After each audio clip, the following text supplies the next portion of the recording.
Alright. Hey JL Crafts and Drawing Fox, how you guys doing? Straighten that out a little bit. Before we get to my little snake, I want to real quick sew this on. I finally made a pot last night. I actually decided I was gonna originally do white, because here's like the original one I made. I finished it because I knew it was gonna be too small, but when I was making it, I thought it'd be big enough, but nah, it's way too small. Hey Ashley Buster, how you doing? Oh, my stuff got moved around a little bit. Put this back in place.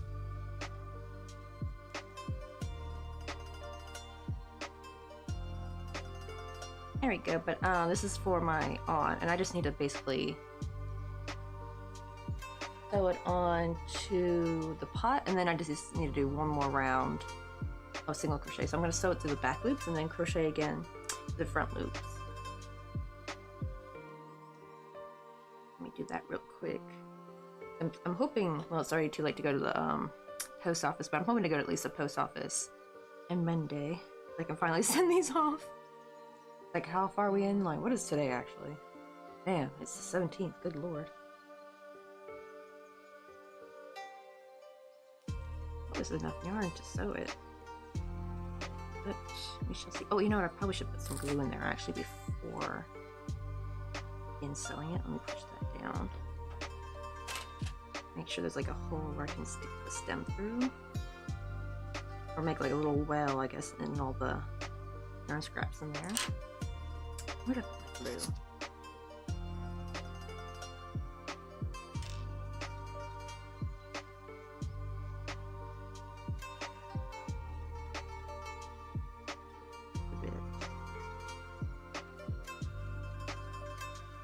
maybe since I'll be putting glue a little bit, so it's more so when I sew it, it's not going to move around too much. Then actually I should let this dry. So I guess I'll sew it up later. Put this in there. Let me get the right.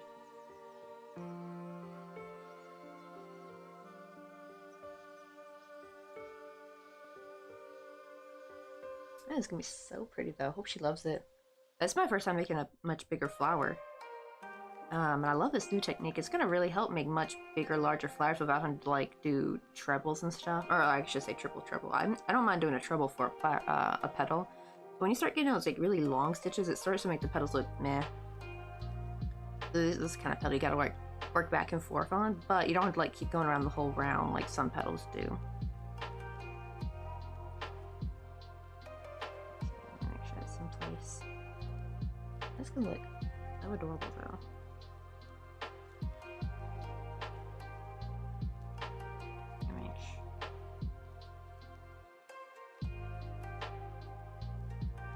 I wonder if I should only sew the back loop to this too.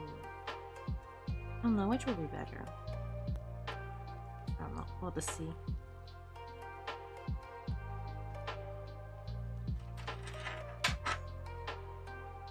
Gotta stretch the blue part.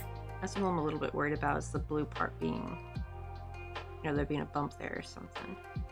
Which I think if there is, I'm gonna try to make like the rim of the vase or something look decorative on purpose if it does have a bump, because sometimes it's kind of hard to do this technique without getting some kind of bump there when you do crochet through the front loops. Okay, well, I'll set that aside. Get our little sneaky boy.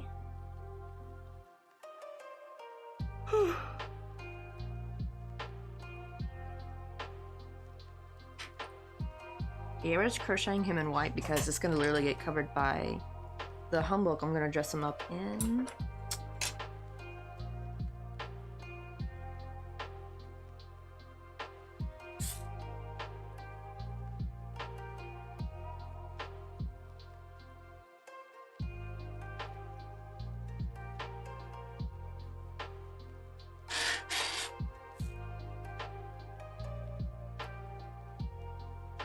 Let me have a quick over.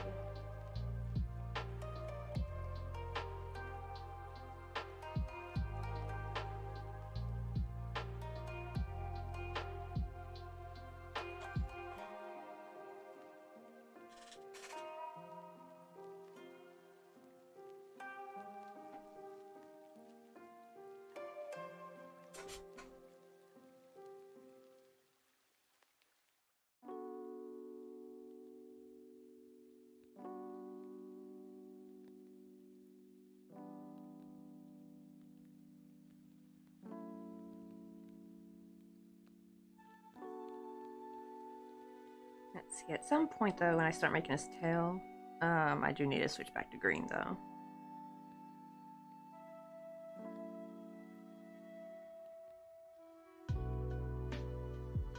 Honestly, this actually ain't too inaccurate though, because usually what both men and women would wear under their humbook would be basically another white humbook. I guess it would be thinner, because man, that's like a lot of layers. But yeah, that would basically be their undergarments, would be like these just basically white colored humbooks underneath. Oh, I think they're probably made of cotton or something, I bet. So that's probably helped with the moisture, I guess, in the summertime.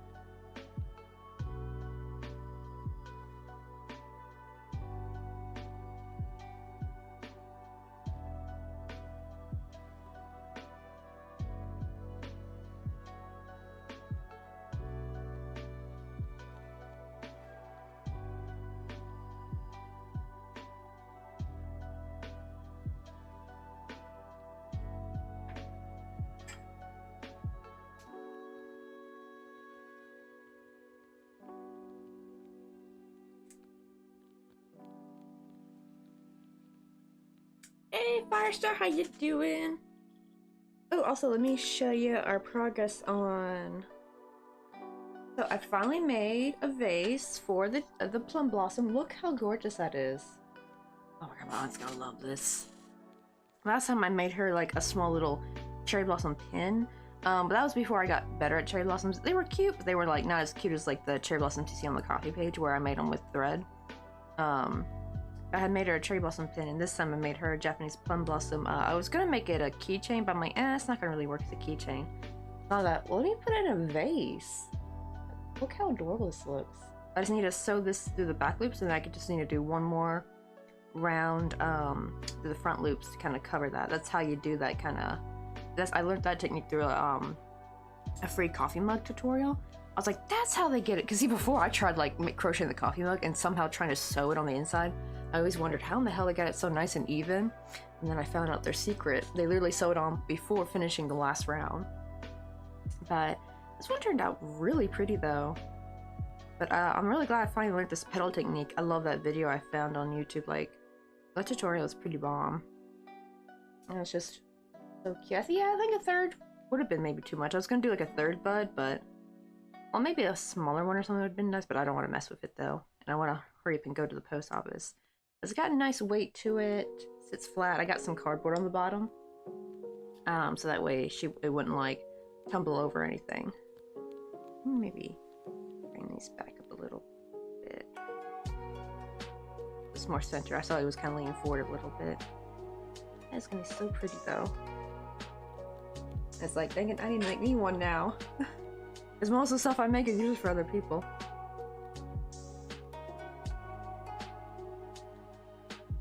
Let's see. Oh, just work on the border. Oh, what kind of border are you gonna do?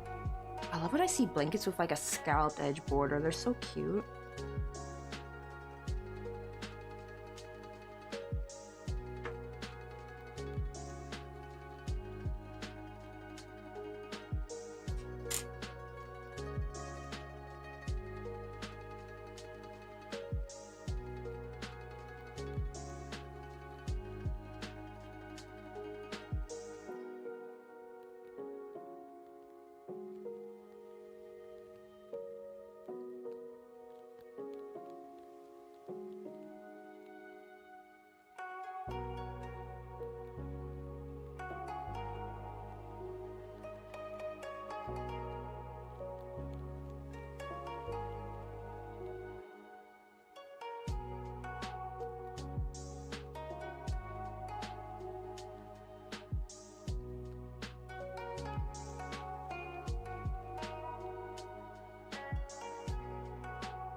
Let's see. Oh, I'm planning on doing a scalloped edge. Oh, what color are you gonna do it in?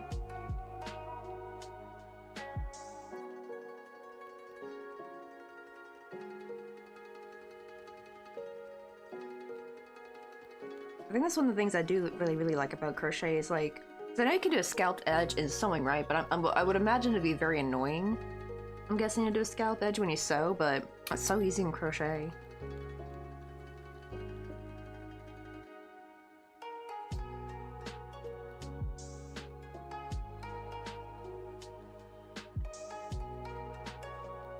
Though I do want to know how to sew clothing one day. Like, when we get a house, I definitely want to have like a really big, I want to have like a nice big crafting room. Enough to where I could have like a station where I could like put up a sewing machine, maybe some like cabinet to keep some fabric in, because I would love that. I would love to start being able to make my own clothes, because like, there'd just be some stuff I can never find that I want. And if I do find it, it's like abhorrently expensive. I'm just like, it's weird, there's like no in between. It's either something straight off Temu, or it's something from like a very regal brand and it's like really expensive. Like, where's like the in between? I just need like, I want the shape of that clothing. I don't need it made in 100% silk. I just want it made in some cheap cotton. Hell, I might even make it in polyester for all the heck I care.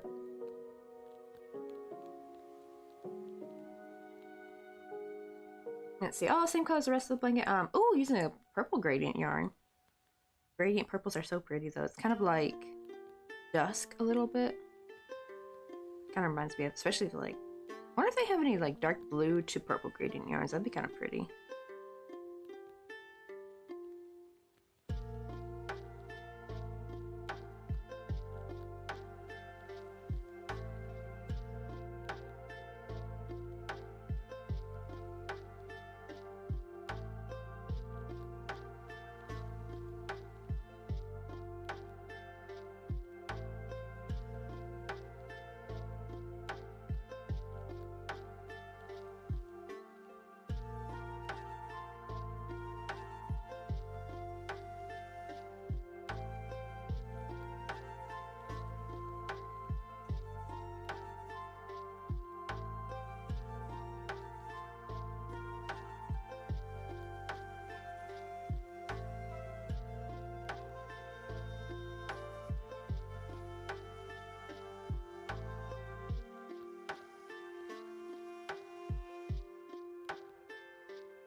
I was about to say, oh no, this stuffing is super bright, and I hate stuffing stuff super bright when using white yarn, but then I'm like, nah, no one's gonna see it though, because literally I'm gonna crochet a humbook that's gonna cover it. Okay, because I need to stuff as I go.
Oh, let me copy my end message.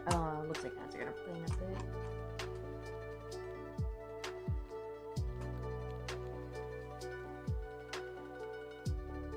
And I hope one day they put the little message that ads are gonna play soon on mobile, so that way sometimes I get lucky and I can like turn my head whenever I like just glance over at the computer and I see it. I just happen to see it. I'm like, man, why can't they make that for PC? Not PC, I mean for mobile. That'd be so nice.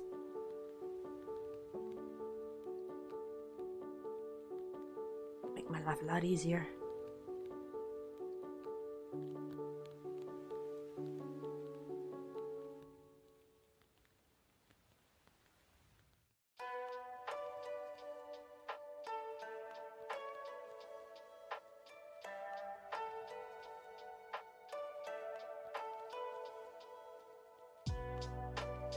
I think after this round, I'm going to switch back to green.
crocheting a little snake for Chinese New Year.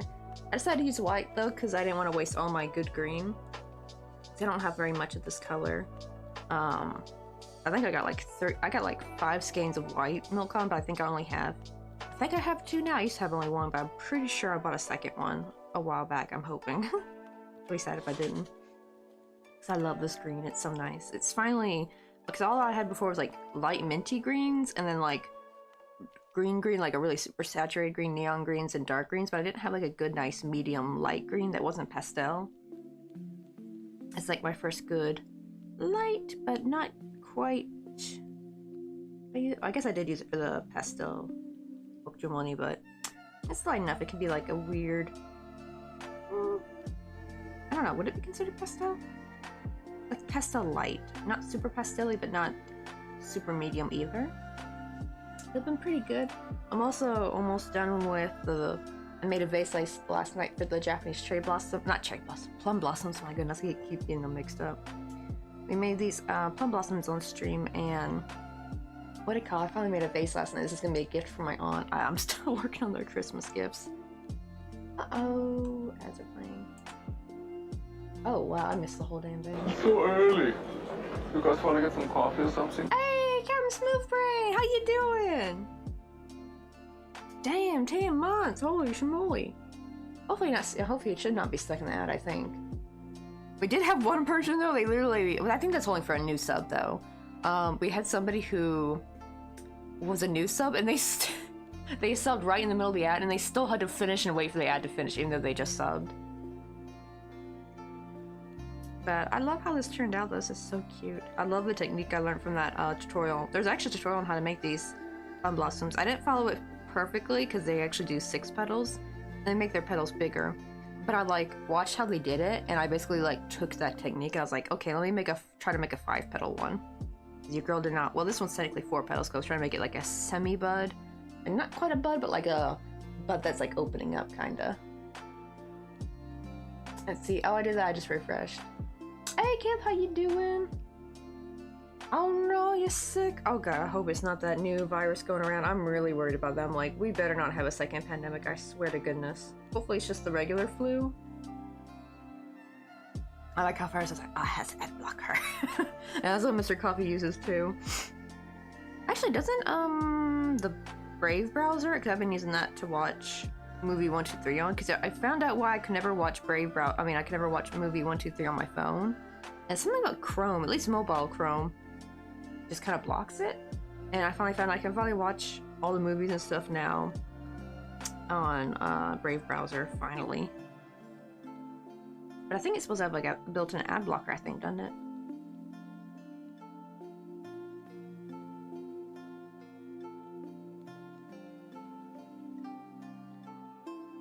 I know, right? I mean, I missed the aspect of lockdown of not having to go out.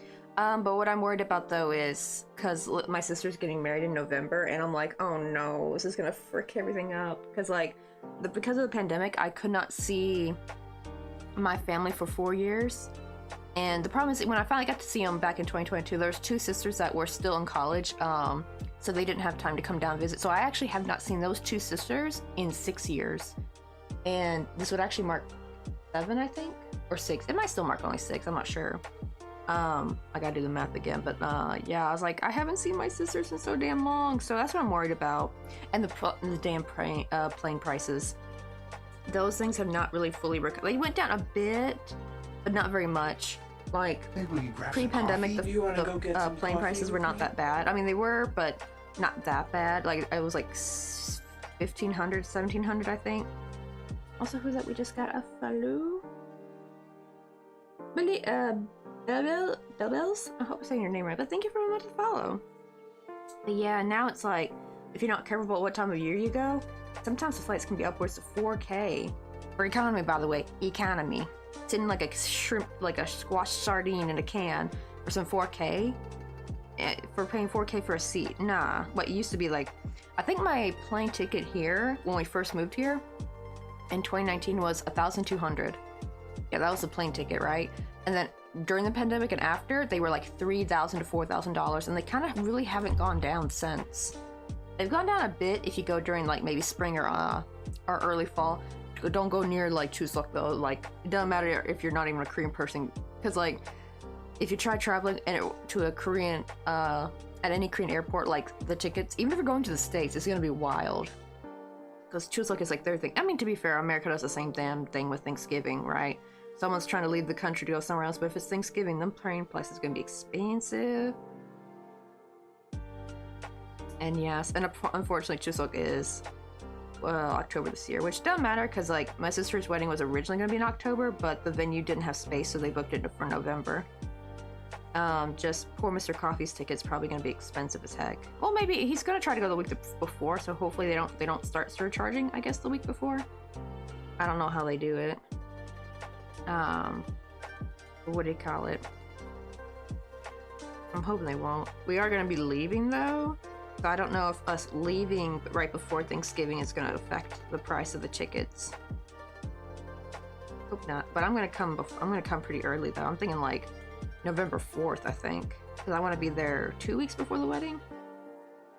Because Emily wants to have her bachelorette party kind of late, just so I could be able to come, but not like too close to the wedding. So, plus I also want to be able to have time to help her get things all set up and stuff.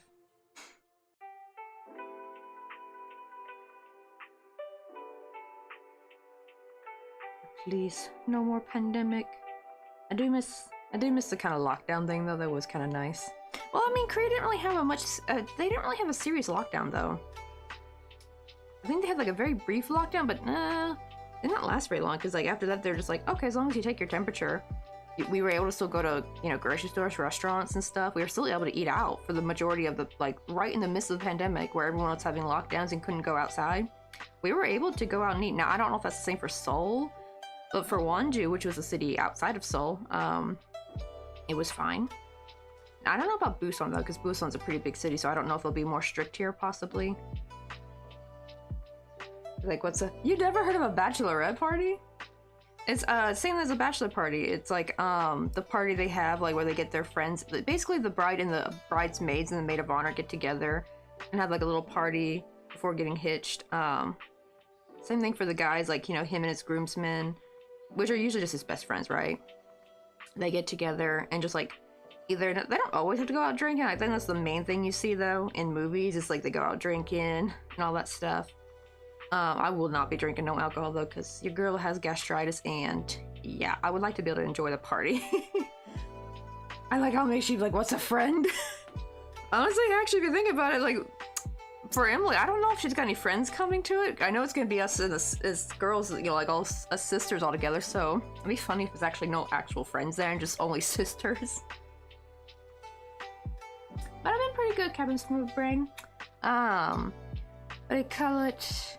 It's been a pretty easygoing year, but it's gone so fast though. Like, I still feel like it was just New Year's for 2024 not too long ago, and like now we're already like in 2025. Time be going too damn fast. It needs to slow the heck down.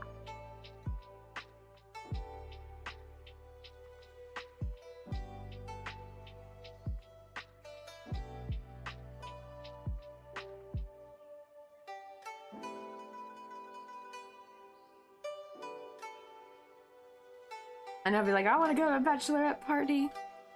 I wonder what we're gonna do. Probably just gonna go to a nice restaurant or bar or something.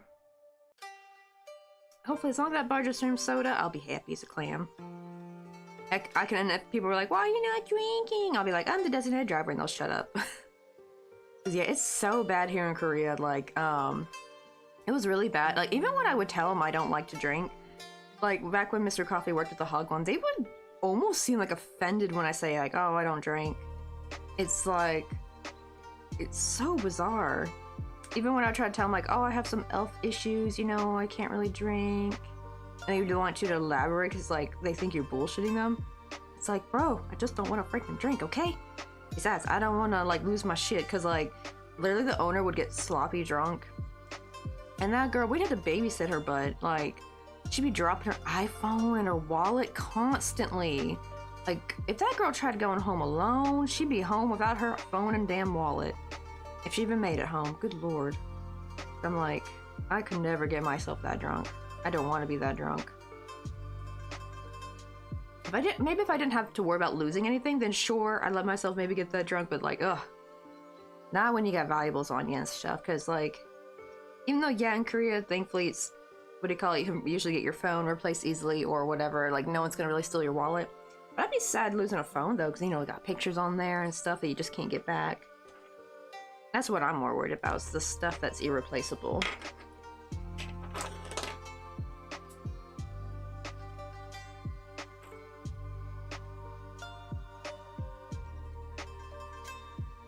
Yeah, it is. It's actually, yeah, it's kind of toxic in a sense, especially not so bad anymore. It's called Hueshik, called company dinner. Oh my god, it used to be actually mandatory, and I think you could even get fired if you wouldn't attend it. That was back in the more older days. It was basically just a way for the boss to kind of like take up his underlings' free time, basically. Like, instead of you worked all day, instead of letting you go home to your wife and kids, nah, I'm gonna need you to stay here and drink with me. And if you don't, you're not a team player and we can fire you. Like, ooh. I think they changed it though, because how toxic it is.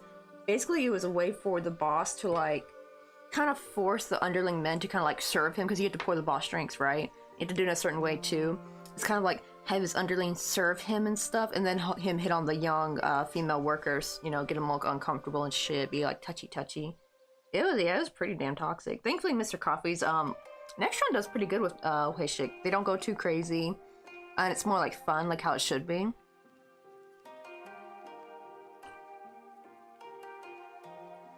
I guess the only good thing about it is you get free dinner, because like the good thing is at least the boss pays for everything.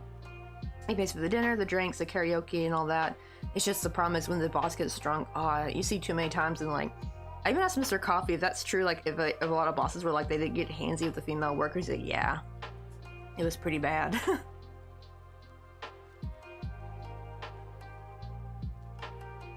See, I want to do more like that. I would love a slumber party. It'd be a lot of fun. Watch some movies. I know the only reason I go to company parties is for the food. And hey, Pingle, how you doing? Alright, that sounds way more fun to me, like going to like a little slumber party sleepover. I think it's how some bachelorettes operate, right? They'll have like at a house or something. They don't like necessarily go out to a bar. And what do you call it?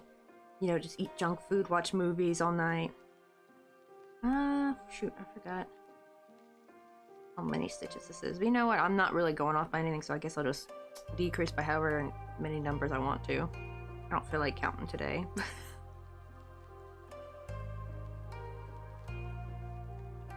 I know. Oh, same. I was a courthouse wedding, but that was before COVID, though. That was in 2018. Yeah. What was it? July. Yeah, July 11th, I believe. I think was our wedding day in 2018. Because honestly, the funny thing is, I actually don't really like weddings that much, and not for other people. I don't want a wedding for myself. I don't like being the center of attention. It's kind of like, ugh. Which I know ironic because being a streamer. However, that's because like I'm behind a screen though, you know. Like just about being in the room, being the center of attention, just it makes me feel creepy crawly all over. Like, no thank you. I'm much too introverted for that. Not to mention they're expensive.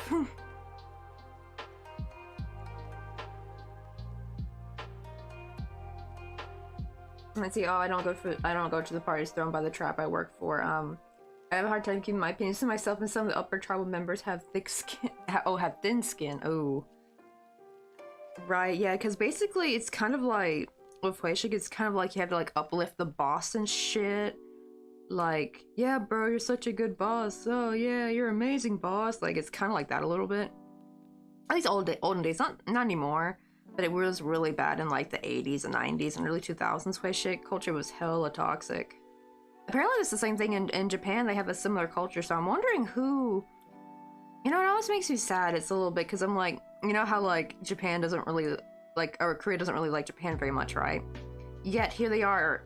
I'm probably betting, I don't know who started it, but I bet you anything, it's probably a cultural thing they picked up from Japan, I think, during the occupation.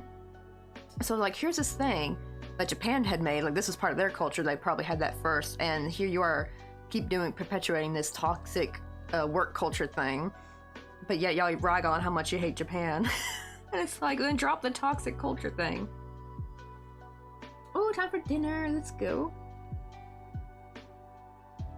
I know, right? As a kid, I'm like, I want a huge wedding. Now I'm like, nah, if I'm gonna be max over at like 15 people invited if it ever happens. Alright, I actually kind of like the idea of just get married at the courthouse and just have a party or something somewhere. Because venues be pricey, even for small weddings. You know, you'd be still paying a lot. Like, I heard what some people do is like, they'll get married at the courthouse and have all the people waiting, and then they'll go to like a park they rented out and have like a barbecue or something. I'm like, oh my god, that sounds hella nice too. Like, I would love that. That sounds like lots of fun. He's like, right, saying honestly, the pendant was a perfect excuse, but I want a girl's night.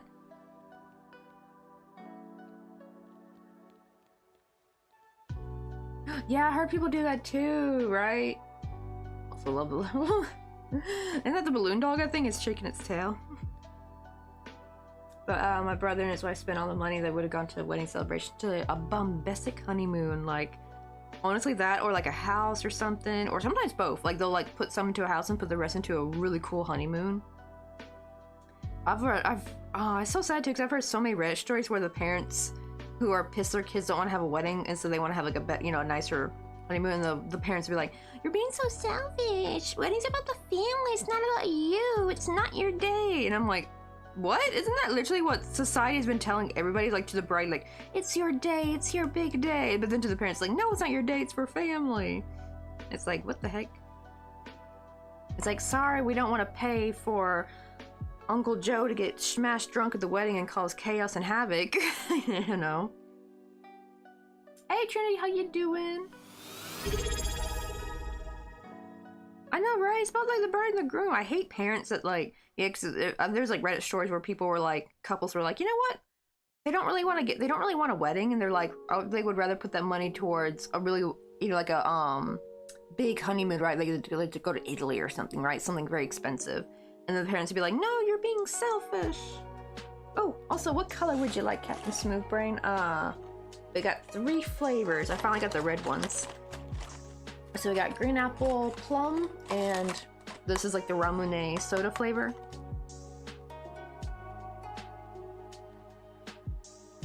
Right, I do want to get the huge poofy dress, but that's about my only requirement. Oh yeah, the blue one. I know, because it just says soda mott, so people probably would think Coca-Cola flavor, but nah. It's the Ramune soda flavor, and I love it. There's a lot of candies here, actually, that have that flavor by different brands. And there's like a chewy taffy piece that's also this flavor. I forgot the name of it. I see it in the convenience stores all the time. They even have gums this flavor too, I've bought before. Like chewing gum.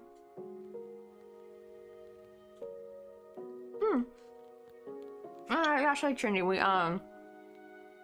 made some Japanese plum blossoms, and I finally finished making a vase for it.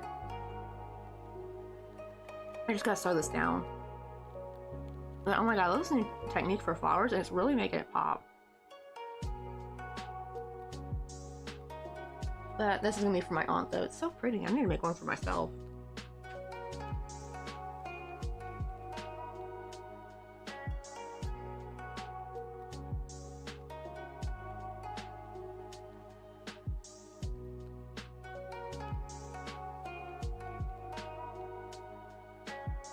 Oh no! Ron had a boat wedding? Yeah, she get seasick? And you insisted on wearing the cartoony neon jacket with pictures of the Disney Cinderella on it, on my nice dress, and my aunt got seen and threw up. And I had to keep walking down the aisle over to it because I wasn't out of petals the first time. Dang, like you would think they would try to see if she gets seasick first before having a boat wedding. My goodness, I mean that sounds cool and all, but damn. I'm guessing it was a small boat. I'm guessing that would really only work for like, I guess you could still get seasick on big boats, but I feel like you would like, it's like you would get seasick, I guess, less on a smaller, what do you call it? On a smaller boat, because it's gonna rock more, I feel like. I don't really get sick on planes, but I do get more, what do you call it, headaches on a smaller plane, because the turbulence affects it like much more.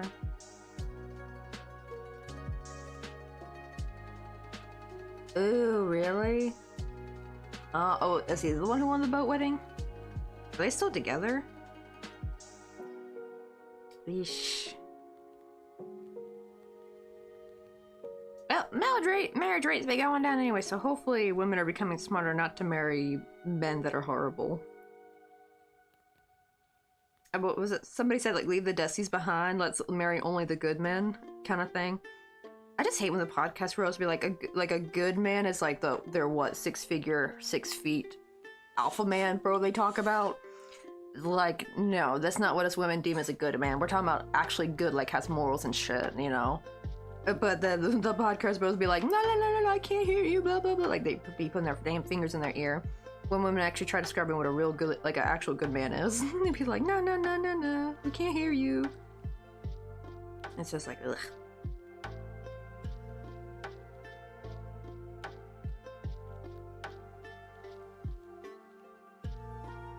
Oh, oh no, he almost dropped the ring, but I'm glad he made us save at the last minute. Oh my goodness. Yeah, that'd be, you know what I think maybe a great idea maybe? Is have the officiant have the real rings in his hand or something, and then have like some cheap, you know, like just the cheap fake golden rings that the kid can like carry. That way in case something does happen, like they drop it, it's not like game over, you know? And the officiant could like come over and be like, and like, you know, if the kid's all sad thing they lost the rings, the officiant could be like, pretend like, no, see, I got the rings, I got them, you didn't lose them, you know, like trying to make the kid feel better. If something like that does happen, like, I think that'd be a great sneaky idea, because I think entrusting little kids with like really expensive jewelry, I guess it depends on how old they are. But yeah, definitely make sure you're not on like some wooden platform with like little slits in the in between. I've seen too many shows of that where like the ring will fall right through one of those. I know, yeah, the bros can't make any money if someone talks sense to their desperate right? That's what I'm like. I really wish a lot of dudes, like, I'm talking about for the dudes who are not actually bad dudes, but they sadly get sucked into the manosphere thing. It's like, bro, they want repeat customers. Like, did they not see the videos where Andrew Tate, like, literally is laughing at how dumb they were for buying his stuff? Like, bro, like, wake up! They're scam artists. They're literally scamming you. They're literally banking on your loneliness, and it's really sad to watch. It's happening to a lot of young guys now. It's happening to a lot of young boys are getting sucked into that. And it's just like so disheartening to watch.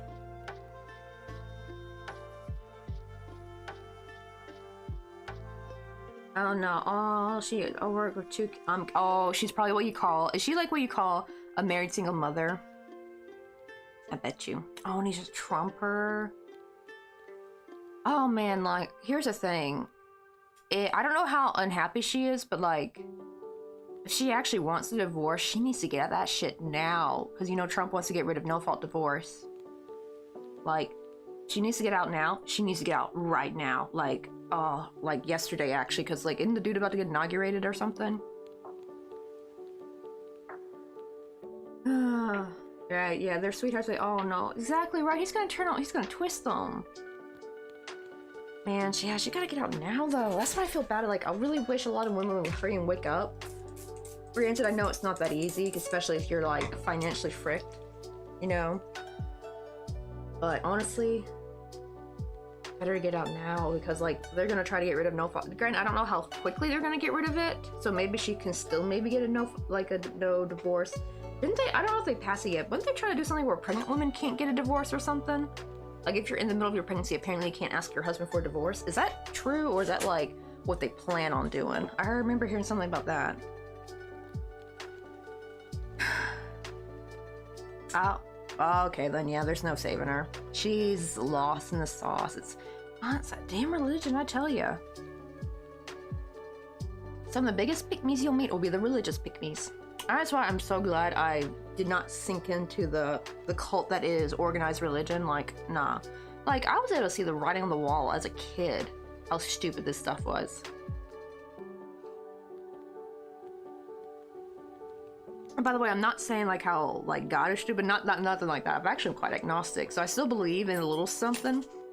Still have faith, but what I don't like is I don't like human church, if that makes any sense. I don't want to listen to the words come out of a man's mouth, you know what I mean? Like, because all the times and preachers be preaching all that shit, and then you turn around and you find out they've been sleeping with one of the underage girls in the congregation. So yeah, I don't want to hear nothing out of a man's mouth. No. I don't want to hear shit out of a human's mouth about religion. Like, I just can't trust another human because they twist it too damn much, you know?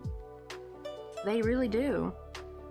And it's like, so many women are so stuck in the religious ways. That's how they keep them. That's actually why the oligarch bros also are like bros with the theology bros or whatever.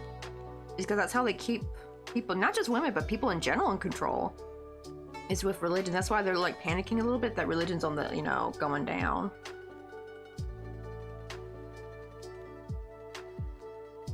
Oh, that sunk cost fallacy will always ruin it for them.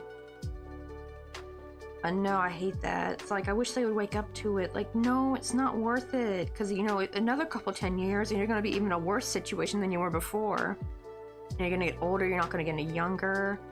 And they actually found a lot of times women in that position usually get sick a lot, right? Because that compound stress of walking on eggshells for all those years, it wrecks your body. You get autoimmune diseases and stuff. If anything, I wonder if people would be less sick if they just weren't under so much constant stress. Because right, that stress be bringing out all the diseases and stuff, be bringing out cancer and shit. Like, it makes your body really unwell. I know, right? It's really sad, because really all those boys really needed was a big bro. Because I do hate when I hear guys saying how women can help fix the male epidemic. No. I'm sorry, but some kitty cat ain't gonna not make you lonely, okay? I really get sick of when I hear the guys be like, women need to fix the male loneliness epidemic. No, men need to fix the male loneliness epidemic, because actually, what it really is they need more actual genuine friends that care about them, not this whole like surface level. It's so weird though, because actually as a kid, I actually used to be jealous of boys.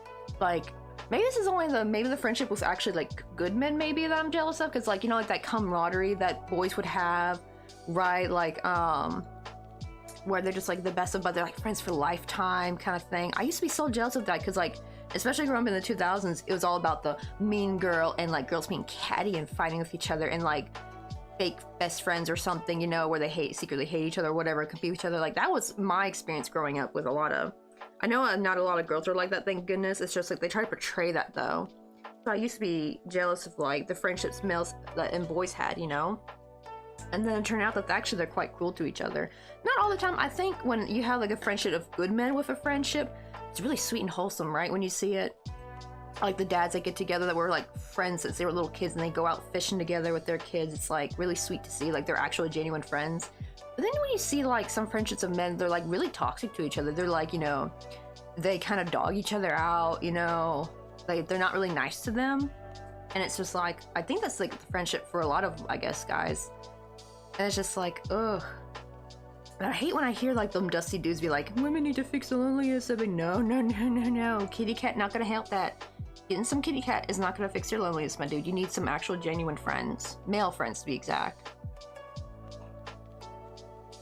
I think that's why I hate the whole thing with patriarchy, because it kind of like shuts men down, like where they can't have feelings and stuff. They can't talk about their feelings with their friends because it's seen as like, oh, too girly. And someone actually made a really good point. They talked about misogyny is basically born of like, what do you call it?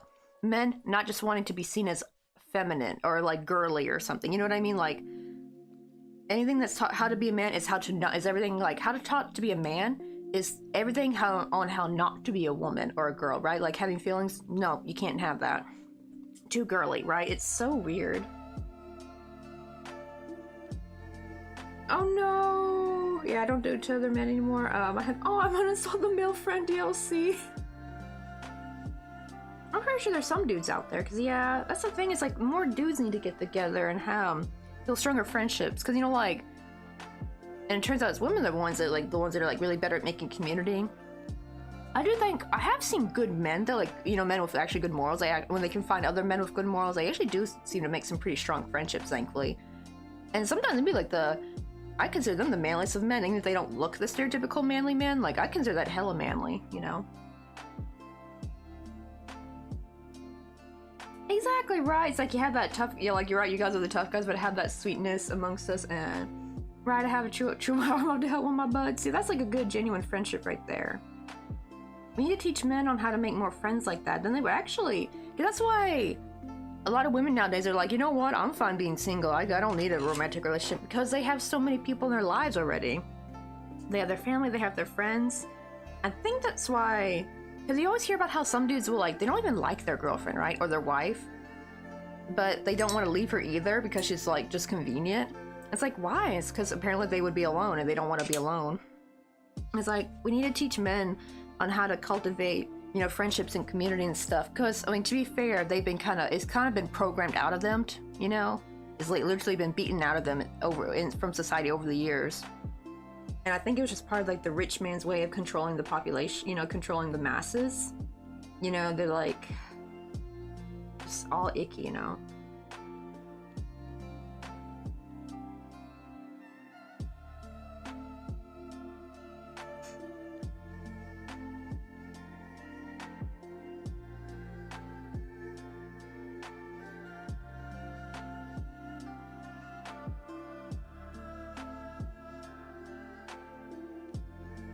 Oh, no worries, Pink Living Day, because yeah, I was actually just thinking about that. Plus, it feels good to kind of rant with it about somebody, because it's just so sad to see.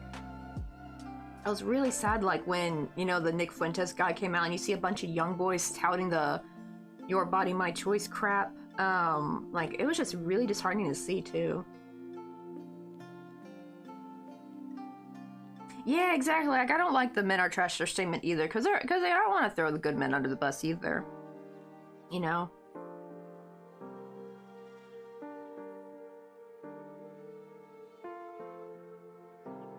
Right. We do gotta be careful though, because apparently there is a breed of the fake feminist men though. You do gotta be cautious about that. They'll tout being, oh, I'm woke, I'm very feminist, and they're actually like a snake in the grass kind of, or like a wolf in sheep's clothing. Usually their mask will come off when they don't get enough kitty cat from their female friends, and it's like very obvious, but that's not all of them. Like, thankfully there are a couple of genuine male friends that are like they can easily be, and aren't gay either, like they're actually straight males. But I feel like it's really hard to come by that kind of dude. But sadly, a lot of times the dudes would be like, they're just trying to sneak their way in. So it's like, we gotta have like discernment, you know, be able to like pick these guys out. I wonder if there's any way we could like, I don't know, I don't like testing people, but I wonder if there's a way you can like, you know, get those kind of people to be masked off early enough, you know? Like, I wonder if there's a way, like a topic you can bring up or some kind of activity where their mask will come off a lot quicker, and then you can like discern who are the real genuine dudes who actually want to be part of the feminist group, or the fake guys who just want some kitty cat. You know, they're just playing the long con game, you know.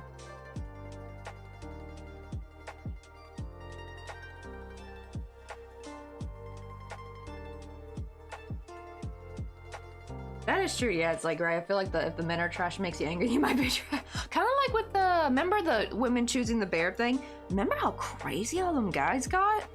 Like, they be sending death and grape threats to all these creators who are just like, yeah, I just choose the bear.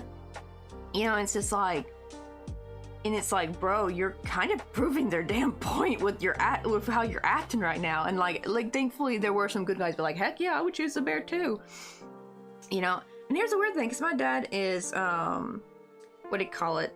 Yeah, he's not really political, but it's like, because he is kind of on the religious, but guess what? My dad technically, I just thought about it, like, my dad actually chooses the bear too, if you think about it, because guess what?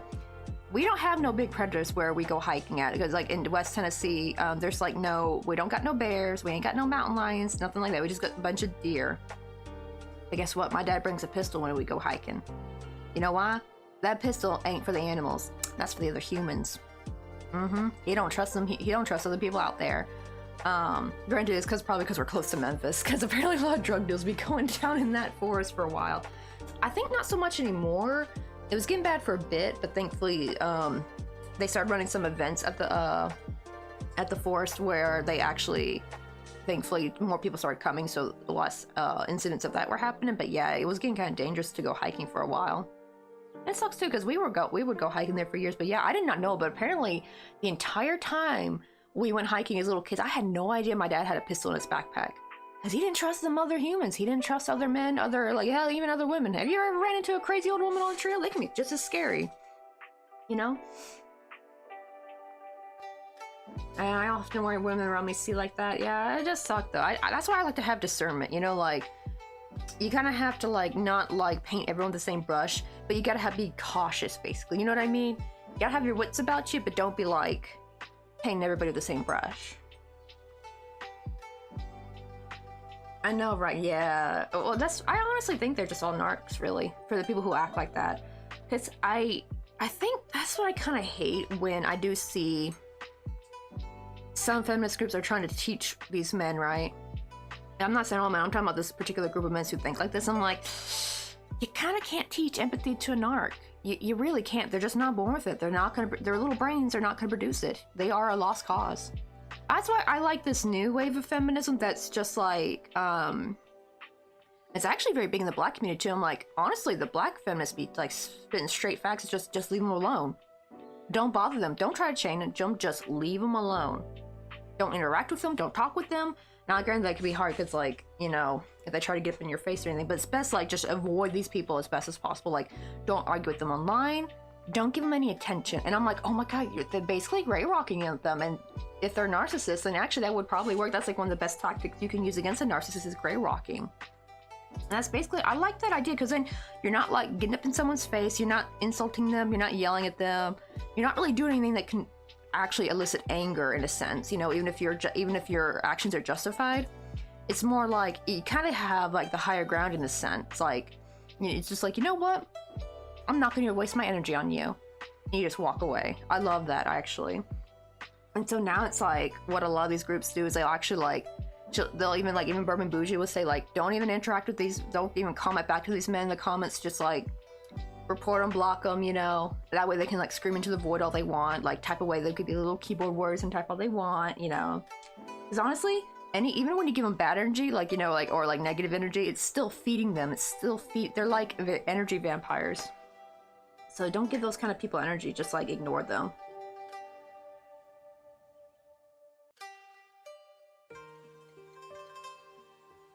But I heard a good litmus test for men like that. I can't remember now though, dang. Yeah, it's always scary to run into a stranger when hiking that. Exactly right. Like even when I run into like, I even see another woman, I'll still get a jump scare a little bit. I don't know, cause like just being around another human in the forest is kind of, I don't know, it's just kind of creepy sometimes. Exactly right. Yeah. It's like, don't even give them your energy anymore. Just like, don't even bother talking to them. Don't bother arguing back, because that's what they want. They want your energy, right? They're little sucky, what do you call them? Like leeches. They're like leeches trying to suck on you for energy. It's like, no, don't give that to them. Just literally pluck them off and flick them away. Like, they don't deserve nothing. No words, no nothing. They don't deserve any rent space in your head at all whatsoever. I think instead it's just more, you know, get armed. I know like you can't necessarily have a gun or anything, but like, you know, keep something on you for protection, like anything, any household item you can use as a weapon. You know, because some of these guys are going to start getting violent, I think, when they don't get nothing back. So some are going to start having a major, I don't even want to call it a tantrum, a psycho tantrum, I don't know, where they get very violent and they're going to start taking people out. You know, have something on you to stay safe, because, you know, you don't want to like just be like, oh, ignore them, but then like have nothing on you to protect yourself, because you do want to be able to like still protect yourself, because some of these people are going to get dangerous, you know. Some already are on. I mean, look at the girl who tried divorcing the TikTok lady. Remember, what was her name? She made a TikTok talking about how she was really happy how her husband was taking the divorce so well. But look what happened 2 weeks later. Yep. So yeah, you can't be alone with these people. You know, you gotta keep your wits about you. You just can't. So while we are gonna ignore them and stuff, don't let your guard down though. You know what I mean? Keep your guard. If anything, keep your guard up super more, you know, even higher. With these people. It's just like, oof. Alright, Captain Smoothbrain. You wanna go get some coffee with me? Then I was probably late their time. But hey, Rainbow Sunshine.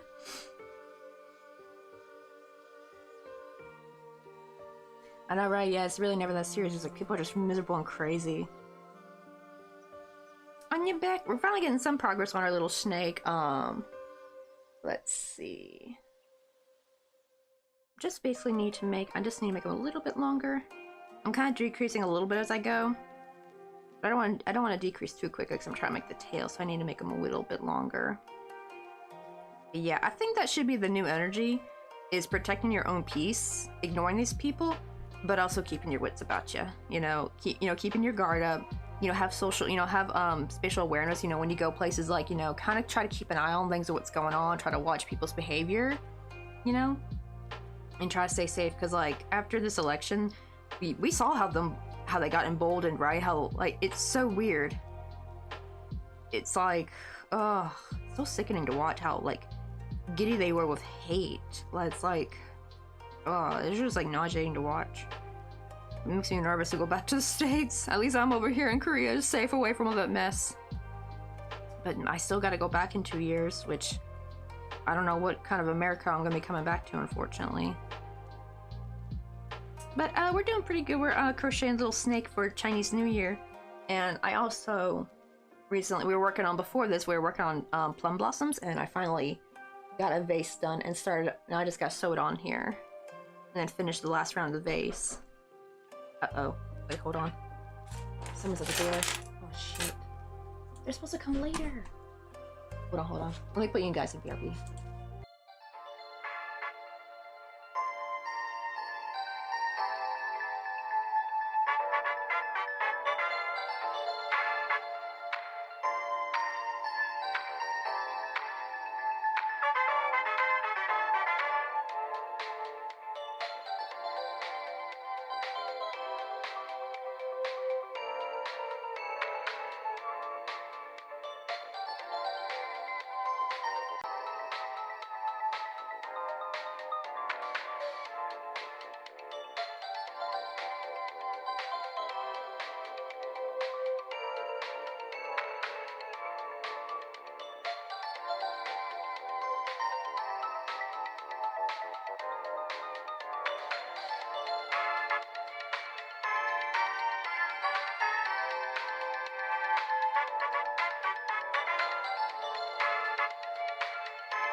Oh my god, back. Oh, that was effing embarrassing. What do you call it? It was like the water people. And they said they're gonna, I think turn off the water next Monday, so damn. This is not turning off today, but good grief. Did they have to pound on the door to tell me that? I know, right? Oh, we're not on fire. Oh, no, the fire alarm would have gone off for that. I would have heard that, but no, it was someone pounding on my door. And I was like, damn, why are they pounding? I think they must have maybe knocked quietly first, because I remember hearing something just before I heard the pounding. And I think they tried knocking gently, but we have these like inner doors that close. That we close them because they help keep the extra cold out. And so I think so that they can hear the like the knocking, they start pounding. I'm like, oh my god, who's banging on my door? But oh, good thing I cleaned up yesterday. Jeez, if I had not, that would have been hell embarrassing. But I mean, I'm in my pajamas though, so.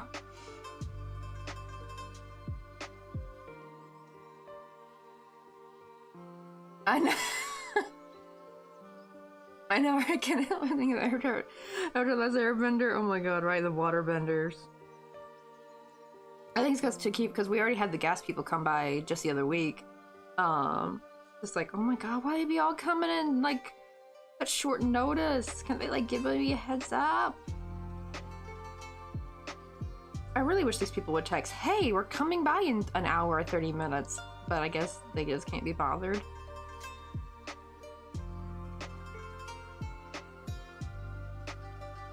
Right, the fire nation could be like the natural gas ladies that come and check, probably.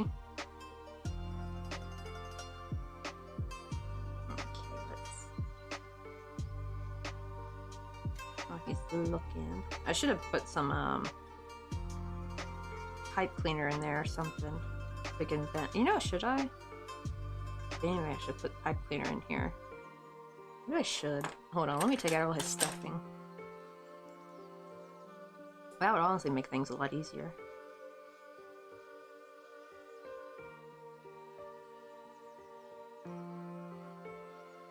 I was like, why is this not pulling up? And then I realized this is from the color change. The premium airbender. Airbending natural gas.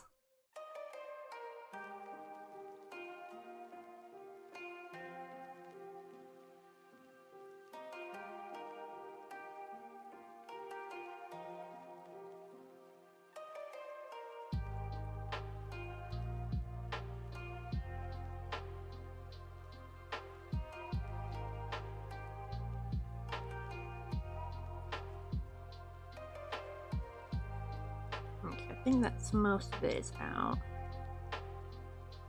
Let's see. Where's that more pipe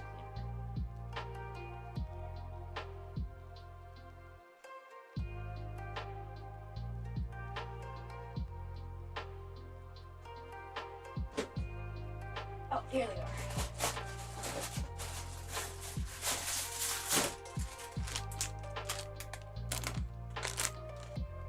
Oh god, Amanda, just filling your tires with premium air. Oh god, what would happen if you fill your tires with natural gas? I feel like that would be a disaster. See, usually I fold them in half. Make them a little bit stronger. I give them a nice little twist.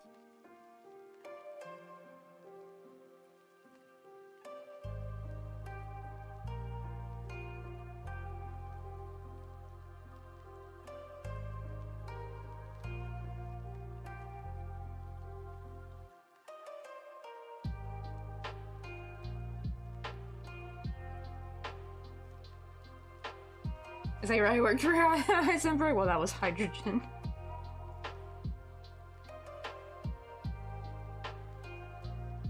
Oh, let's go! Right? Honestly, when we have kids, I would definitely want to share with them, like, Avatar: Last Airbender, all the goodies. All the good stuff from the 90s and early 2000s, and even some of the 80s stuff. Like, I'll probably, if I don't know, if I have a son who wants to watch Gem of the Holograms, they'll be welcome to, but I don't know if little boys would have interest in Gem of the Holograms. I was like, if I have a daughter, we could like watch that together.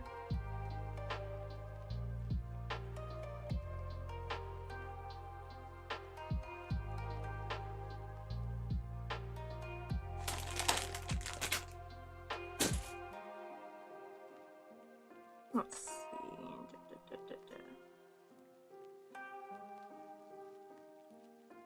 Let me actually fold it one more time.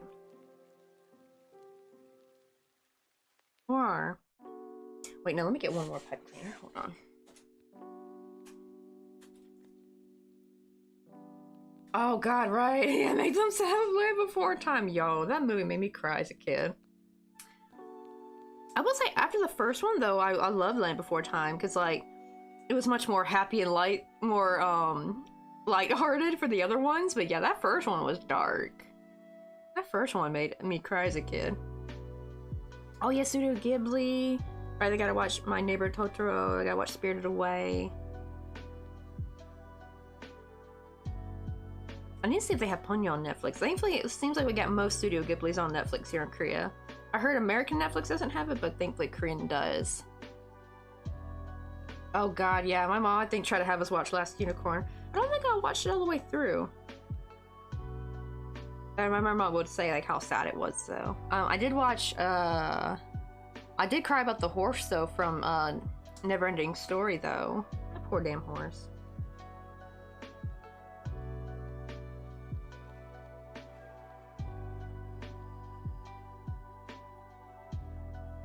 I know Herbie Huckabee made me cry as a teenager.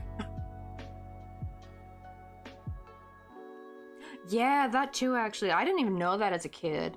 That's actually one of the things I learned about when I told you, like, when I was homeschooled, my mom would actually, like, after we got, like, the real schooling part out of the way, for the rest of the day, we would just, like, watch Crouchon documentaries and stuff, and, like, that was one of them, actually, was that documentary on her, how her freaking shitbag of a father did. Asshole. This is why I say when some, like, just people don't deserve kids. Like, especially parents like that. It's like, why did you even procreate? You know, it's like, ugh. Wasn't he, like, basically jealous of her, like, it's been a while I've seen it, but, like, wasn't he, like, basically jealous of, like, her talent and stuff and her success?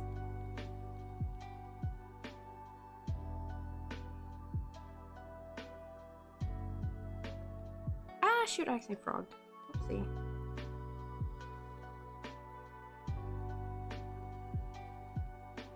Yep, he had to be a controlling drunk. The most Exhibit A, the most logical leader. Logic leader my ass. That's why I hate it, like, for so long they would, like, tell women that even if they had a drunk friend husband, they're like, you should still follow his lead. Like, no one should follow no damn drunk ass's lead. I'm sorry. It's stupid. I'm so glad times have changed, but man, they do be trying to turn times back. And I say we should, like, we literally need to have, like, really need to put our foot down on that crap. Hopefully they won't succeed. I think if we're strong enough, I don't think they can.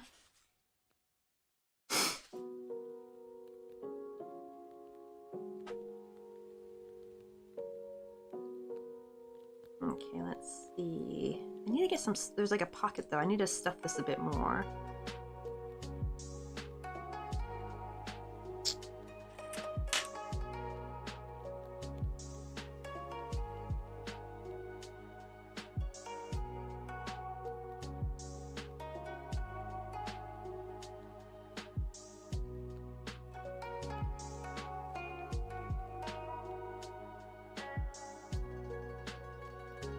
think if I use the tweezers, I can kind of slide this in there a little bit.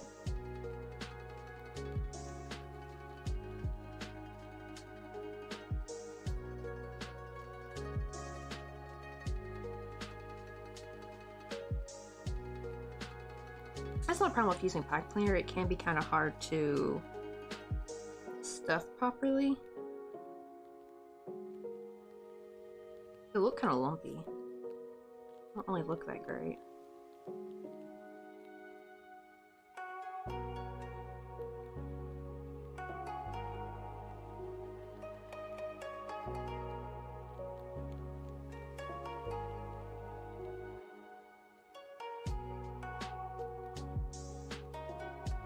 Oh my god, really? Oh hell no, oh my god. And they're like, well, at least we don't have to do makeup on her. Like, wow, they don't even think to like give her some help. Like, man, Hollywood would be horrible to people. And not even just the women, the men too. Like, look what happened to Brendan Fraser, you know, like, poor guy. Like, I'm glad he's kind of starting to make a bit of a comeback, and I was really glad that people were like super, you know, welcoming his comeback. I think he was really scared, you know, like, right, he gained a lot of weight, and he was really worried if people weren't gonna like accept him and stuff. But it's like, people just like miss him. I'm glad he's happy and healthy. But yeah, Hollywood just tears people apart. So effing cruel. That's why I never had the desire to become an actor. Well, I'm also introvert as heck, so I have no desire at all to be an actor. But like, honestly, I'd be like, stay far, far away from Hollywood. Hey CC, and also Spooky Mimi, how you doing? We're trying to make a little snake for Chinese New Year. Let me see. There we go. Now I'm getting the shape I want thanks to the, what do you call it? Pipe cleaner. Much. The only problem is now it's gonna be a nightmare to have to crochet around though. And make it back straight.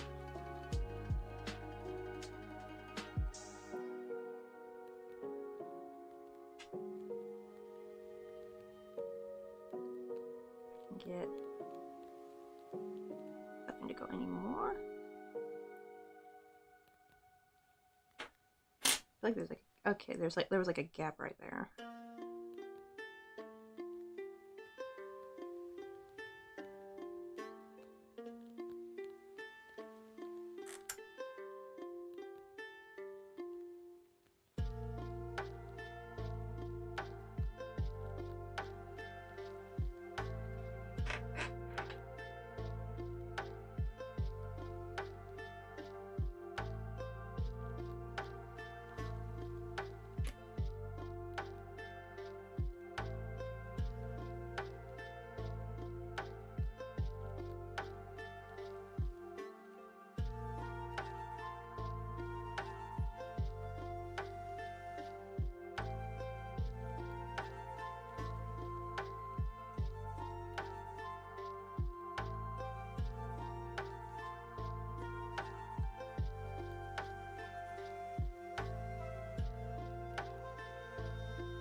Okay, hopefully the pipe cleaner won't make this too difficult.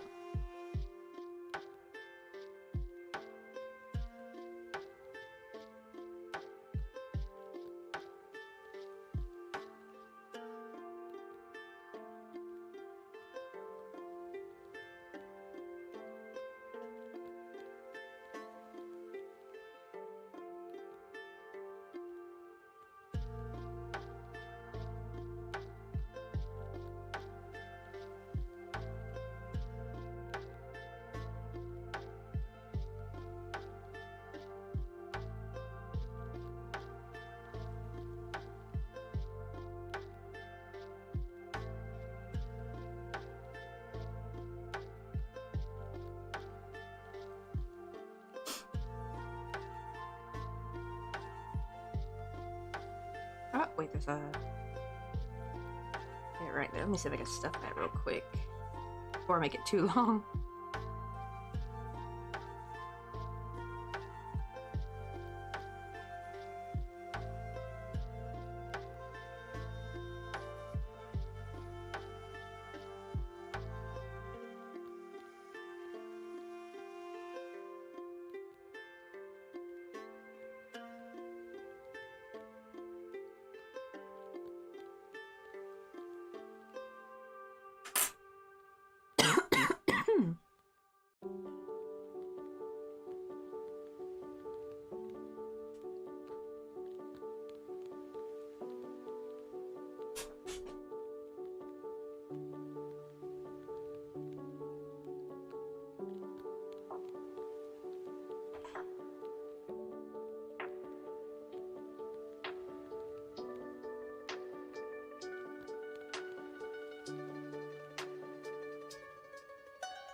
Oh, I almost forgot. I gotta show Spooky Mimi and Cece. Almost forgot to show you the finished plum blossoms we were making the other day. We were working on plum blossoms a lot last week. I think earlier this week too, weren't we? No, I guess it was last week. I finally got the little vase going. It's almost done. I just gotta sew it. I kind of glued it though, so it's like not gonna. It will move around a little bit, but not too much. And then I just gotta crochet one more round, but it's pretty much done. But I love how these turned out. This is from my aunt. Super happy how that turned out. Oh yeah, it's a little snake. It's kind of white in the middle because I didn't want to waste all my green. Because I'm gonna literally put him in a humbook. Where is my off? So kind of like this. The just good thing is I don't have to worry about the sleeves. So I just gotta like literally make the main part. And I want to make him like a little hat like this.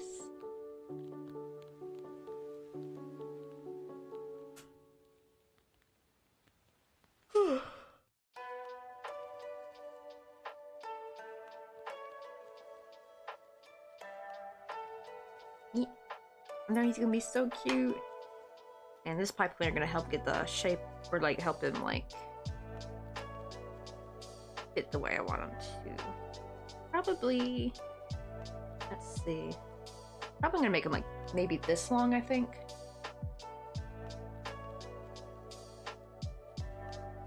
But I'm gonna keep this on because I'm still not sure exactly how long I'm gonna make him. Possible snake.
Oh, I decreased a teeny bit. Now it's getting kind of hard to get my hook in there. But we're getting there.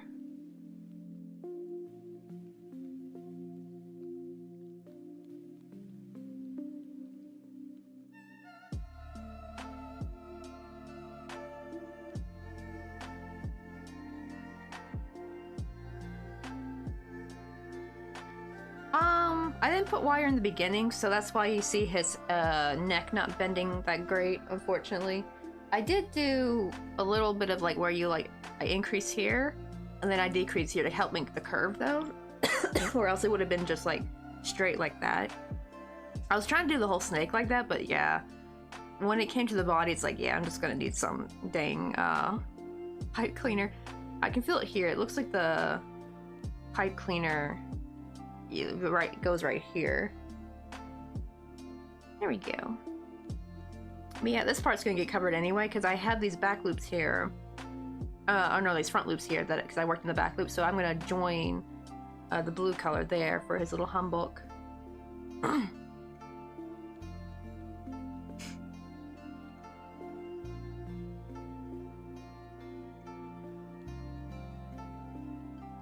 Yeah, all your wireless snakes don't turn on everyone unless they're very thick. Yeah, it's like for the thin ones, you really do gotta have some kind of wire in there.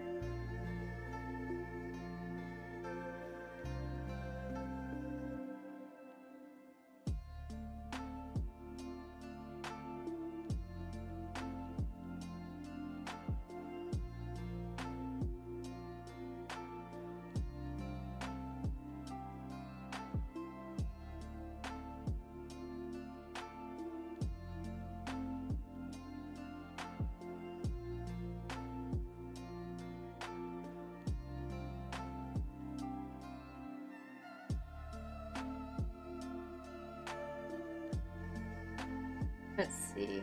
Oh yeah, it does look like Chanel yarn, I'm not gonna lie. But yeah, it's 3 pipe cleaners wound together to match the thickness. I really should have just done this earlier. Would have looked a bit nicer. But the thing is, it don't, because this part looks really crappy right here. It looks really lumpy. But it don't matter, because it's gonna literally get covered by his humbuck anyway. So I'm quite lucky on that. Or else I probably would have frogged and started over.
Wait, I tried to fell a cobra without wire, but he was too tiny to keep from without it. Yeah, something about trying to keep the curve. It's so weird. It's like the fiber doesn't want to stay curvy.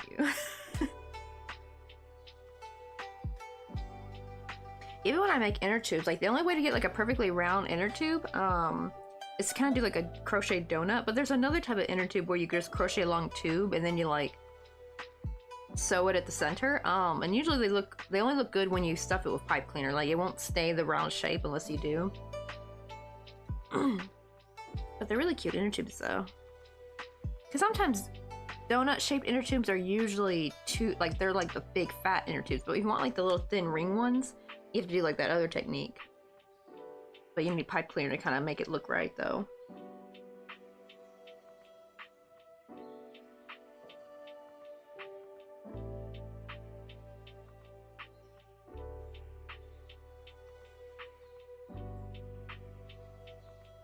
Oh, true, yeah, it would hold the pose while working on the fiber set in the, it's set in that curve. Maybe.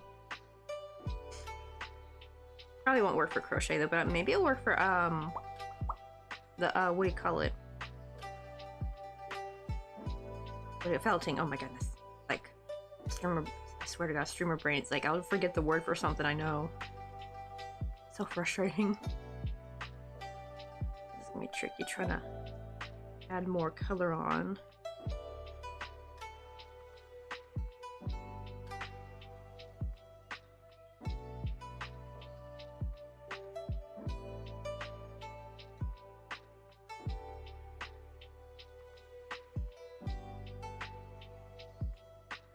Oh, I do think how it maybe would work for crochet is if you starch it, maybe? Like, you don't stuff it yet, you got the wire in there, and you starch it in the shape. I think that's how it would keep, yeah, you gotta like add something extra, like glue, or...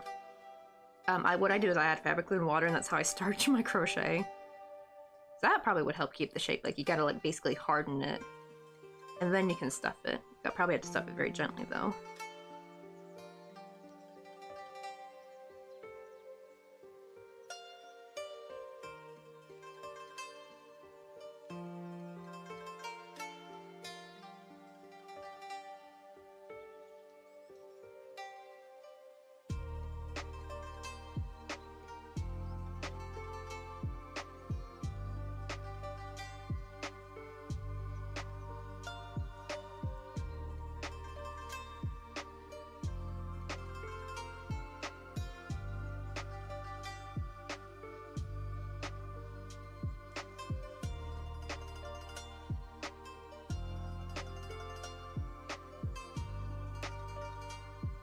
It's more like, not like about the size of the loop per se, it's more... because there is a way to do it where you like increase one side and decrease the other. I just didn't do it enough. I did like do it consistently. I only did it a few times thinking like a subtle change would be enough, but now I realized, oh, I had to do it more often. That's basically how you get it. You got to like kind of increase on one side while also simultaneously decreasing on the other side to help make a curve. Because that way you're keeping the same stitch count, like you're not increasing or decreasing the stitch count, but doing that kind of manipulates the shape a little bit. You have to go like more with that, like adding and subtracting stitches. That's how kind of how you change the shape. Because if you just make the loop smaller, it's just gonna make it more like an hourglass, basically. Like if you make the really small stitches, it's just gonna like, you can get a curve that way if you just want like a hourglass kind of looking thing. It would work for that. But like if you want to actually like bend though, you gotta like manipulate it that way. But it usually takes too much of my damn brain cells. So most crocheters, we just opt for pipe cleaner. And it's actually kind of nice because then you can actually move the shape around. So it's kind of fun for amigurumi sometimes. Just probably would be a good idea is not to get the amigurumi wet because, you know, I found it the hard way. If it's got pipe cleaner in it and you get that wet, that the metal's gonna rust inside and leak out through your amigurumi. It's gonna look messy, so you gotta be careful with that.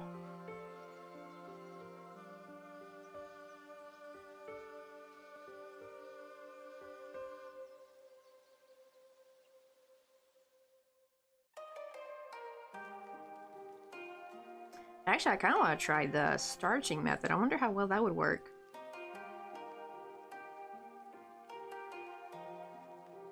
Where you just like get some wire in there, make it bent, and then starch the whole thing, let it dry, and then you just gently pull the wire out. It might work. I kind of want to try that now.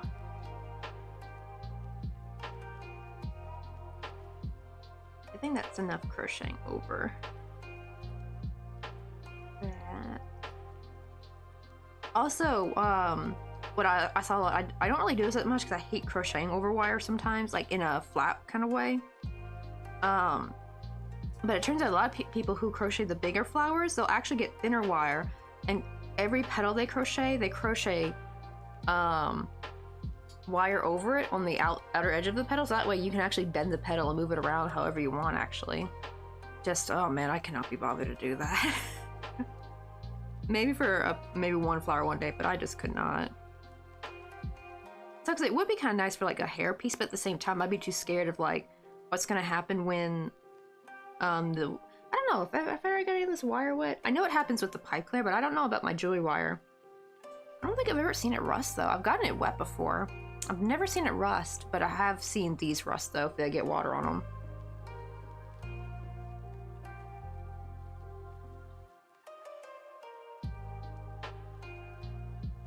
Ooh, I did manage to hold Pumbaa's tusk in that 90-degree angle when they were thick enough to hold it.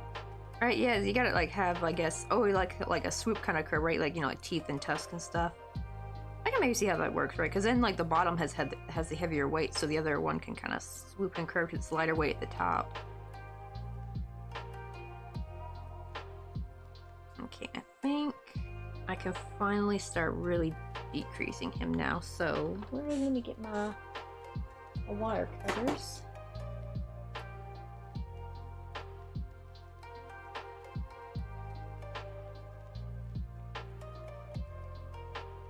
Not like... Ah, there we go, right there. That was hard. The best part is I can actually keep this for something else. I actually might save this for an inner tube, actually. Let's see, how big can I make that? Oh yeah, this would be a nice inner tube size, actually. Just twist that a little bit more. Yeah, I can make like a little inner tube or something later. That'd be for a cute little amigurumi.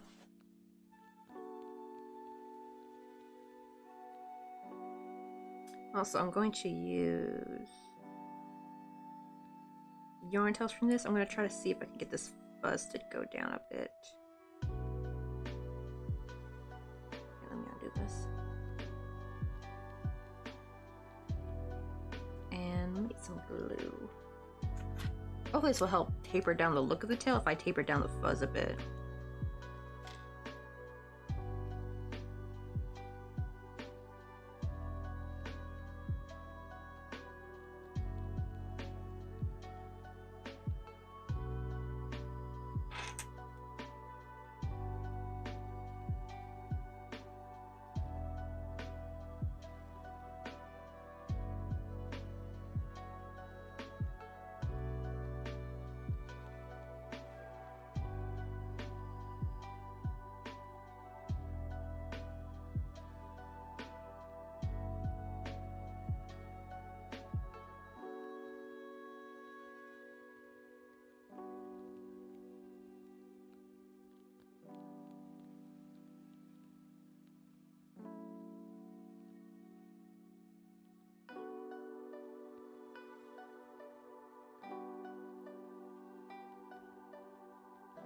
Oh, really? So Sneak was actually one of the earlier stuff.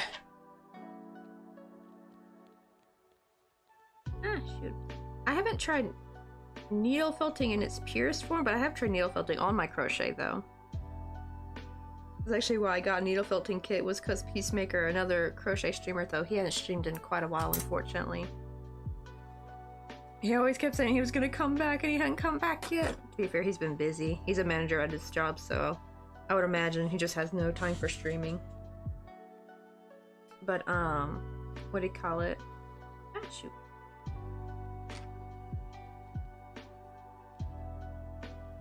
But he would, get, like, really cool details. That's like, sure, you could technically crochet those details, but it'd be, like, very time-consuming, and it was actually very quick. And it kind of looked pretty cool, too, mixing the mediums by just needle felting on top of crochet. I need a better needle felting needle that won't break on me. You know, let me see if I can melt these fibers. I'm pretty sure this is probably synthetic, I hope. We're about to find out.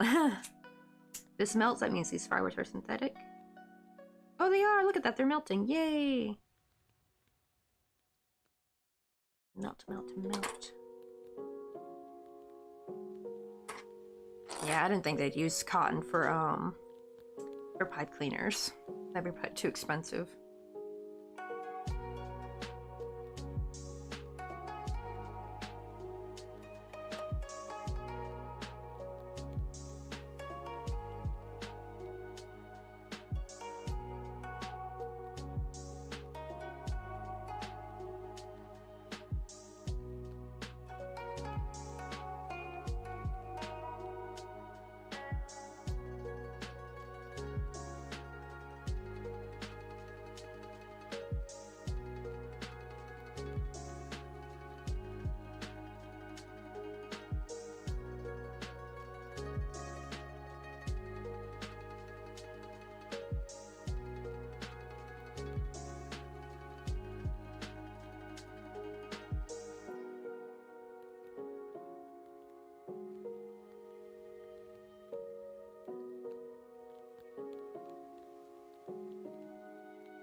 Let's see. Yeah, I think like on needle felting itself, I think it's fine. It's more the crochet texture. I think 'cause it's so thick, so it like you're kind of like pushing the needle into something that's thick and coarse. And also, granted, it's a Daiso needle, so it's probably already just low quality to begin with. And it's like the very small needle too, because I have seen some of the nice bigger ones. That's to be fair, that's what Peacemaker was using, because he was needle felting on bigger crochet. So he had the 3-prong, like the nice thicker needle felting needle. But I had like the thinnest little tiniest one possible, so it's already like a really cheap, you know, weak, not very strong needle. But yeah, apparently they just snap so easily on my crochet.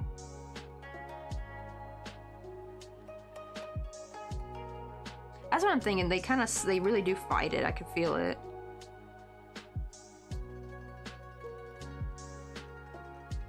And what also would happen is I think I would bend it wrong.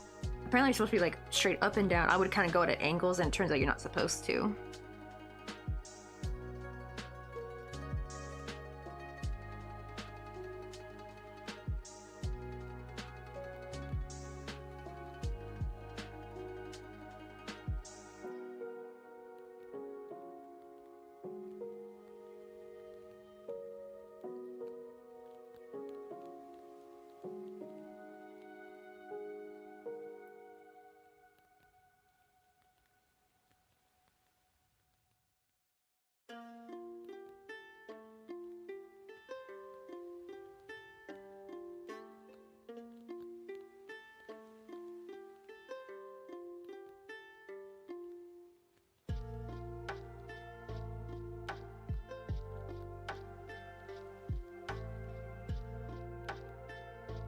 Ah, okay, so just don't turn the needle while in.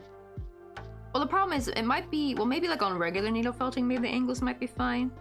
But I do wonder if by putting onto like the very thick, coarse material, because it's also going into, you know, whatever I stuffed it with inside. Probably going at the angle is probably like putting too much pressure on it, I think. That could have been it, because the crochet is quite thick. Especially when you crochet with a thin needle. Like it's very coarse and taut. And I think and it's just a cheap Daiso needle, so I think they were not built for that. I need to get like just a set of needles somewhere. I wish they did sell them at Daiso like that, like just a pack. They only sell it with the kit, so you only get one needle. The kit's like only $1, right? But like I don't want to keep buying kits, so I just want to buy like maybe spend $1 or $2 for a pack of like 5 needles or something, you know.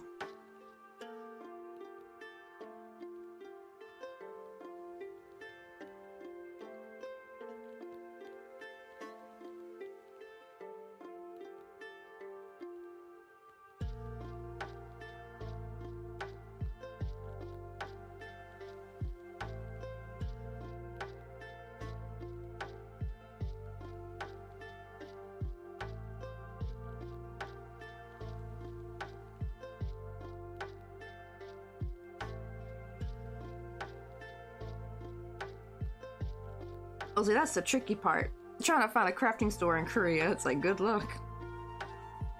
Like, sure, like, I'm in Seoul. There's actually a really nice big crafting store I want to visit whenever I do go into Seoul one day. But yeah, like most cities, they just don't have a crafting store.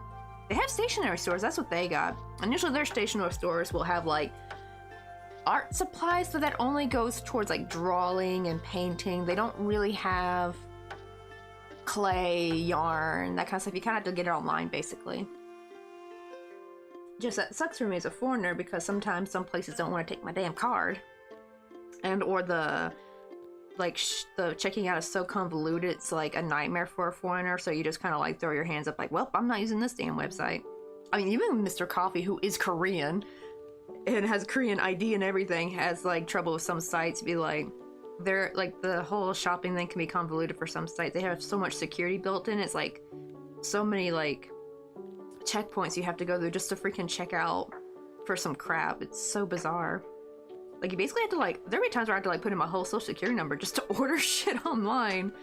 It's so dumb. I get it, because like they did have trouble with, you know, scamming and stuff and identity theft, so I think that's why they went kind of hardcore on it. But my god, is it so annoying.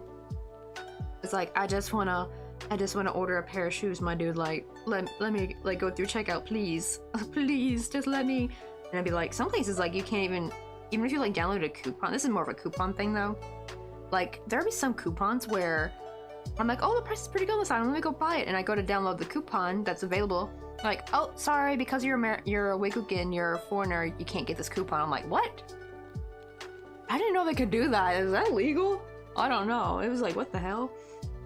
I was bamboozled. Thankfully, I wonder if something changed though, because all of a sudden, some recent items I've gotten on Gmarket, I was able to use the coupon. Like, it didn't pull the whole, sorry, you're a foreigner, tough luck, bitch. You know, like none of that popped up. So I'm like, oh, maybe something happened. Like maybe something complained. Or maybe just these coupons are different from the other ones? That was bizarre. I wish I should have a screenshot somewhere, maybe one of them. May have deleted it though. If I ever come across it again, I'm gonna screenshot that because it was so bizarre. It's like, oh, wait, go get it. I saw something. How do, like, I forgot what coupon is in Korean, but it's like the coupon, you know, paru su opsoyo, like you can't receive the thing. It's like, what the hell?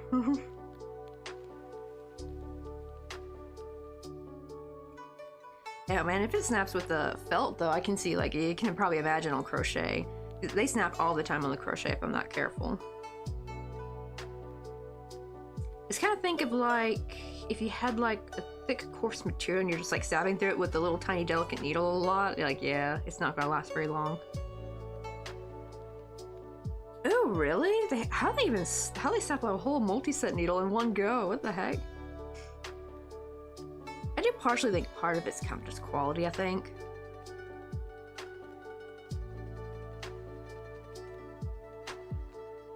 Let's see how this is looking.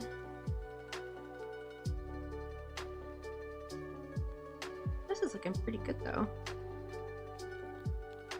Let's see how I'm gonna shape him. I gotta like unshape him though afterwards because like it'll be easier to crochet the humbook on. But something like this where he can like, I don't know if he'll be able to sit on his own. We'll see. That might be too big. Oh, maybe like this. Well, maybe the humbook will help him stay up more. I don't know. Let's see. Oh, let me go see real quick. Wait, no, that's... Ah! I swear, every time I try to pull up Discord, I accidentally click on the Twitch app. Well, that's such a pretty purple, though. This is the gradient you were talking about, right? That is so pretty, though. This kind of almost reminds me of like a lavender mist a little bit. Very wisteria, I like it. That's really pretty, though.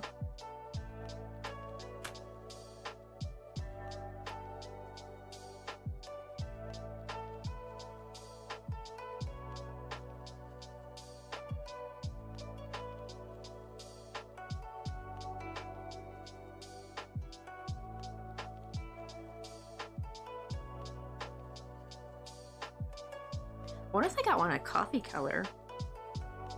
That'd be kind of cute, like a little coffee color gradient would be so adorable.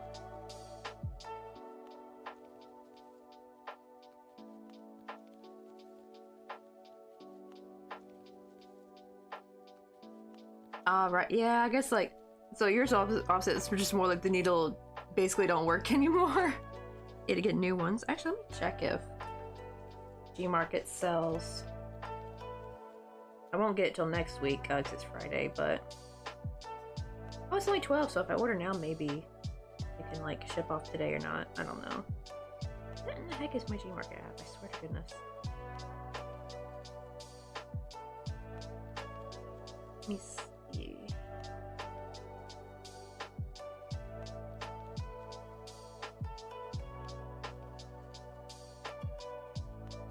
Oh man, it's like 20 bucks though. It is like a lot of needles though. Like, dang, see, this is what I want. I want like a big old stack, you know? But, I don't want to spend 20 bucks though. Oh, it looks like some of these are different sizes too. Like, here's some bigger ones and here's some smaller ones. Or like, oh, there's 3 different sizes. Maybe that's why it's expensive. Oh, it's even got like a cool extender thingy. That's neat. Wait. What is 7 pieces for like 26 bucks? What the hell? That's a little much. I just want a cheapo pack for like $5 or something. Here's one that's 16, but even like, dang. Here's one for 17. Oh, wow, you get 70. Okay, see, that might be a bit more worth it, but yikes, I don't want to buy this many at once. Oh, it does come with the nice big one, though. Comes with the big one, small, medium, large. But I don't want to spend that much, though, at once. I really need to be saving for my sister's wedding. I was like, I could probably buy if it's like 5 and under.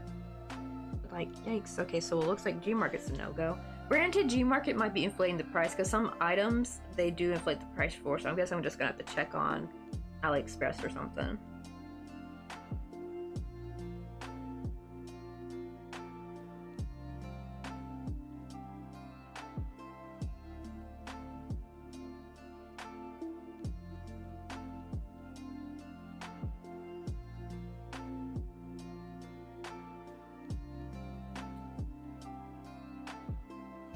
Oh, there we go. 100 pieces for $7. That's not too bad. That's a lot of them, dang.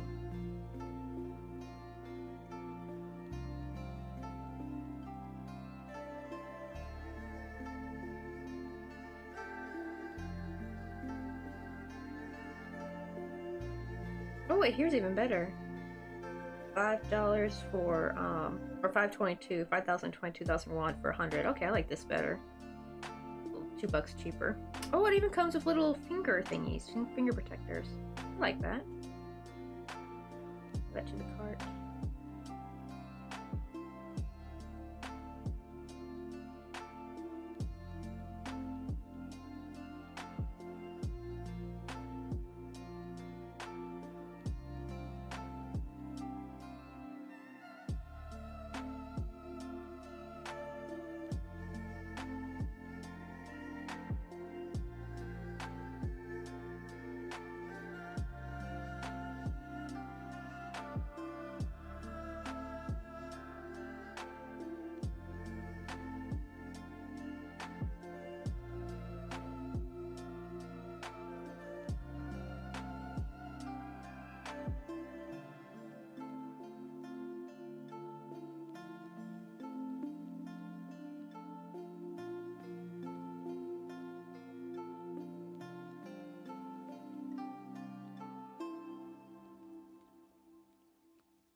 Sure, I'm checking out, so I gotta make sure all the info is correct.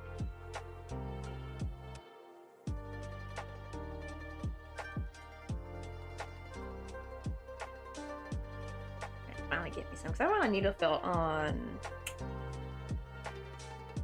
That's true, yeah, I probably don't even really need, honestly.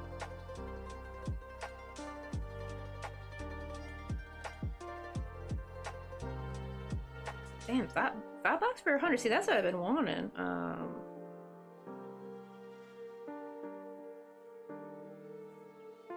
Okay, there we go.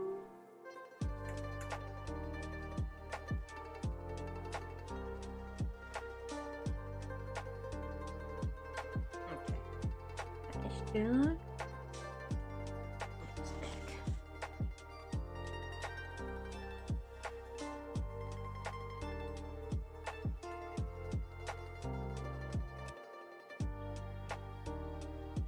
But I got one without a handle. This one is just like literally a pack of 100.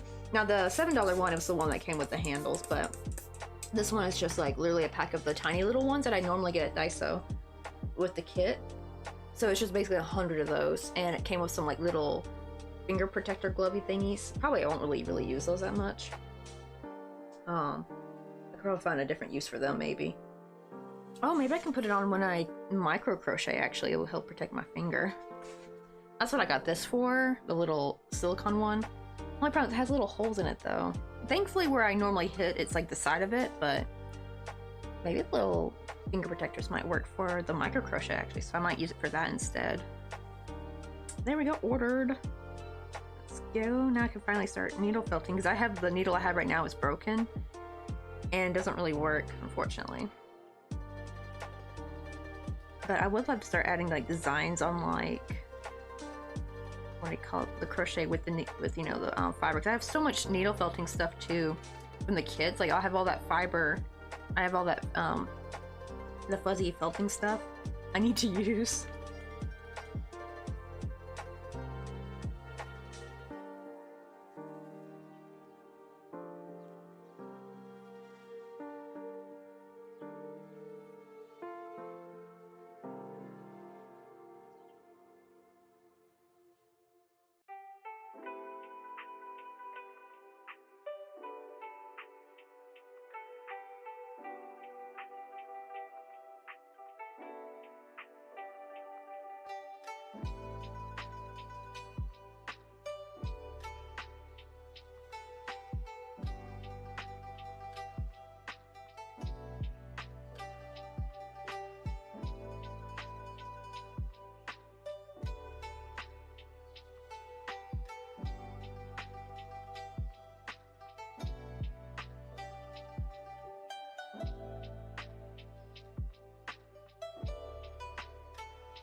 I know, hard time to get stripy fingers.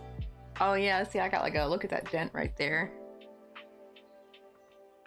I really should be using my yarn ring, but I usually use the yarn ring more when I'm doing bigger projects. Uh-oh.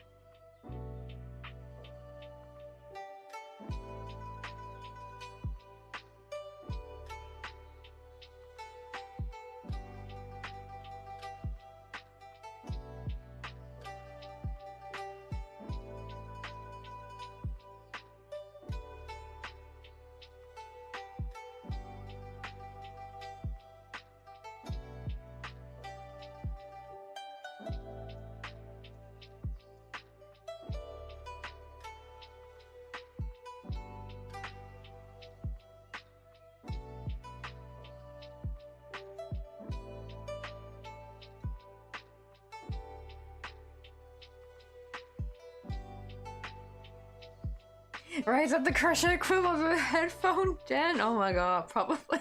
Oh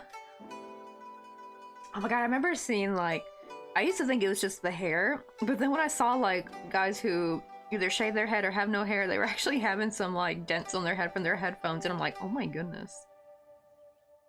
Like, how long you have to keep headphones on? How tight they gotta be on too, just for it to like really make an indent in your head. Like, that is so wild.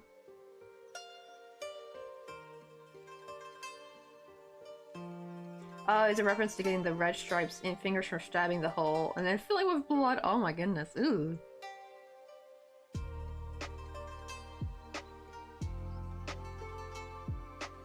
Alright. But also crochet gave me not bloody stripes, but it gives me like an indent stripe.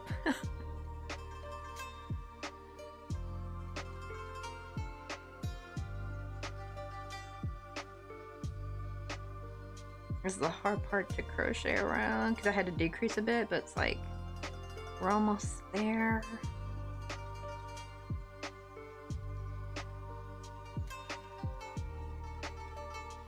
Oh yeah, finally the middle finger bumps from the freaking PlayStation controller. Oh, I even started like, I don't know, is this like normal? Like, for a while when I was much bigger into playing Fortnite, and this was back when the Xbox still played it fine, or I should say the Xbox even still really worked. It gets slow and everything now. But I started, like, my carpal tunnel kind of started coming back for a little bit if I played too long on using the Xbox controller. Is that a normal thing to get? I don't know if maybe me pre-existingly having carpal tunnel from a long time ago, if that's what caused it, or can people actually get carpal tunnel from using using a game controller for too long?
Oh, right, yeah, my old controller was so uncomfy, my hands actually started to hurt when I played games for right, like, my hand would, like, get really uncomfortable and cramp. And for the other hand that don't have carpal tunnel, it would, like, really get bad cramps in my hand from it.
Oh, yeah, I had to turn the vibration off. That was too irritating, actually. It was too distracting and irritating.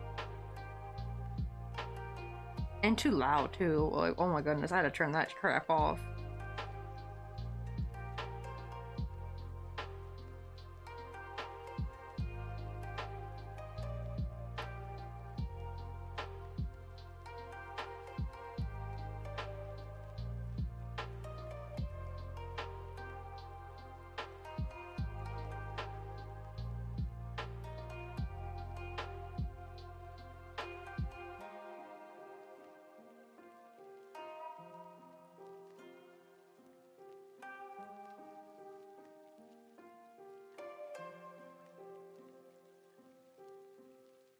Let's see. Oh, okay, so no vibration for years. I think it's like the shape of the controllers, honestly.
Oh, I remember my hands hated the 3DS and the DS as well.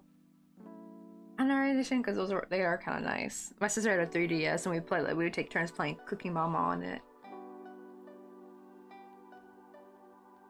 I also like the PS controller shape, but there was two spots that rubbed on my middle fingers, creating those bumps next to the lowest joint. Right? It's like I guess their designs were just so not hand friendly, I guess. I wonder if they have like better designs nowadays. Like, are these all old controllers that are like uncomfortable, or if the even my Xbox was a newer one, that still made my hands uncomfortable after a bit.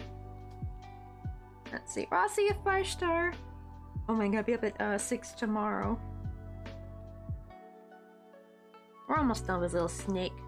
At least we got most of the body done, so after this I can finally start working on the humboldt.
Oh, so Sega has this. They still got the same square black shape, or shape from back then.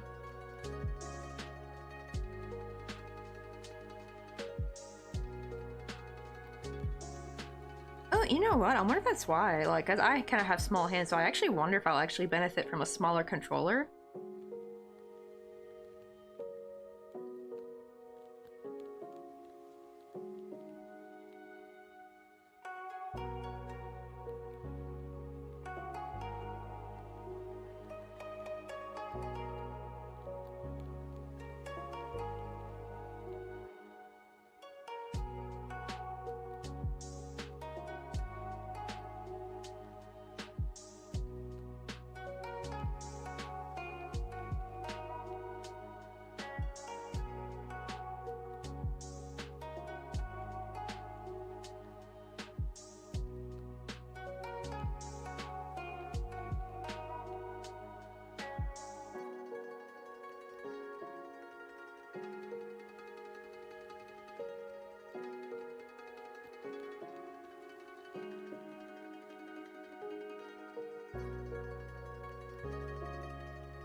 There I go, I got the little snake. You're like, right, yeah, kids play. I was like, oh yeah, kids play video games.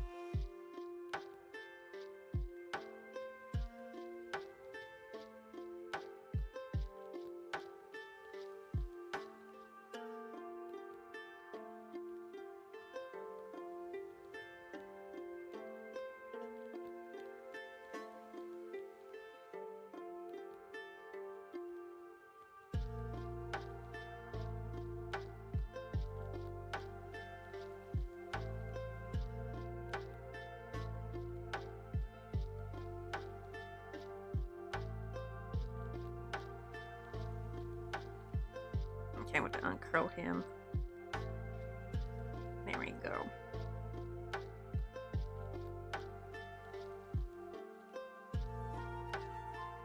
There's probably some crazy people who think the Nest controller is the best controller shape ever. I mean, I'm gonna have to Google the Nest controller. Because I didn't get to do a lot of gaming growing up. We didn't really have all the... I literally just had a laptop that I played The Sims on. And then we got like a Wii because we couldn't afford having multiple, what do you call it? And even we didn't even buy the Wii, actually. Our aunt bought us that for, I think, Christmas one year.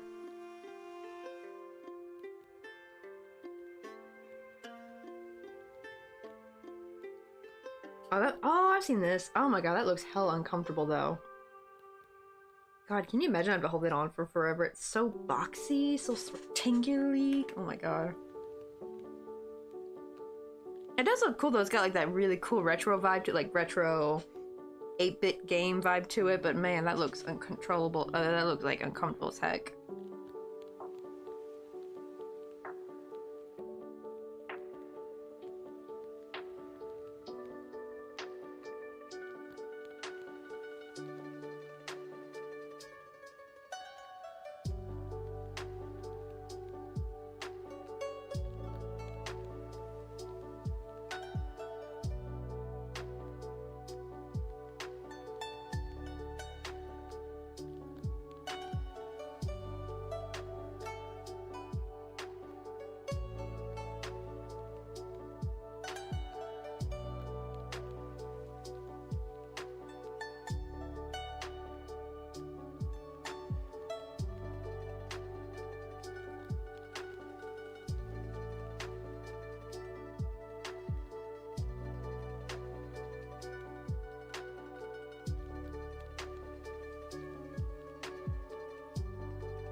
Yes.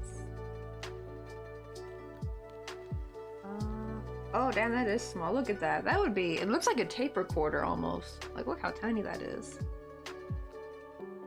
I did see a rounded one on the first picture. I saw like they were showing different ones, but that's like the first one that popped up was the rectangular one.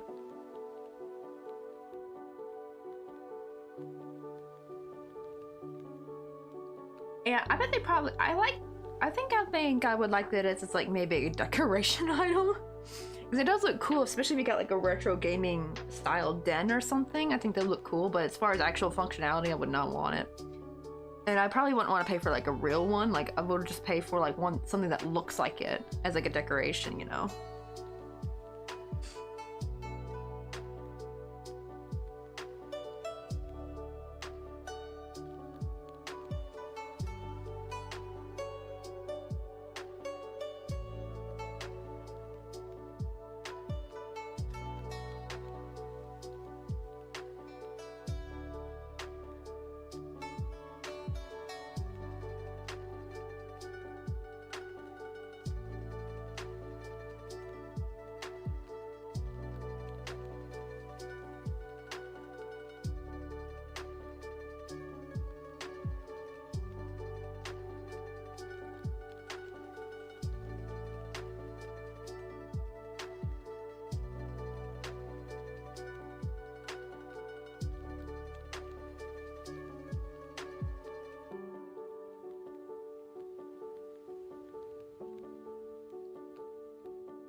Oh my god, what is with this stitch right here? It's like I see it clearly, but it's like my needle just will not go through it. The heck? Well, the needle goes through it. Why my crochet hook don't want to go through it?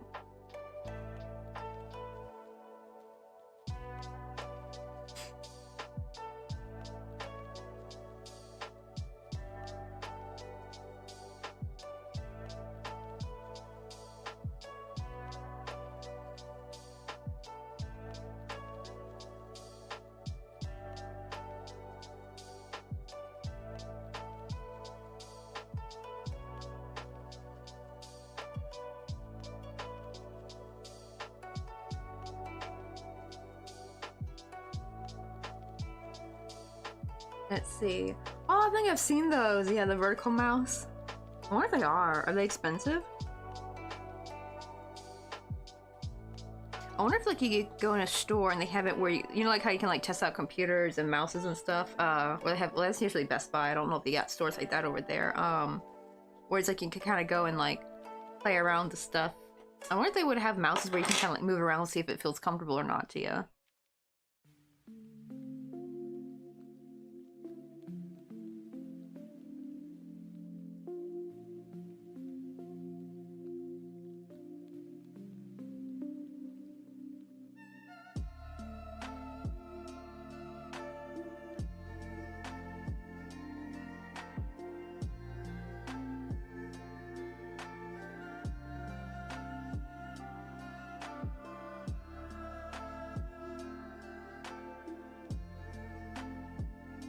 Yeah, I would imagine it probably would take some time to get used to.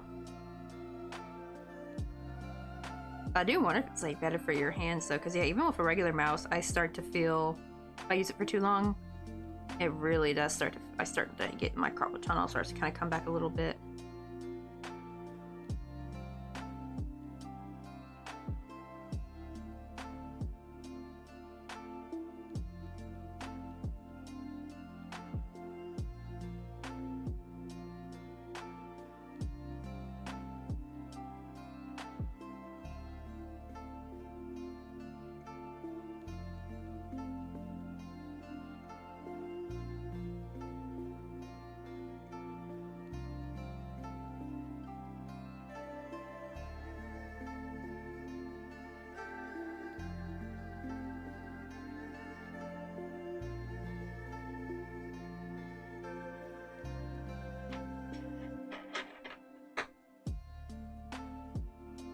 Oh, that's true, yeah.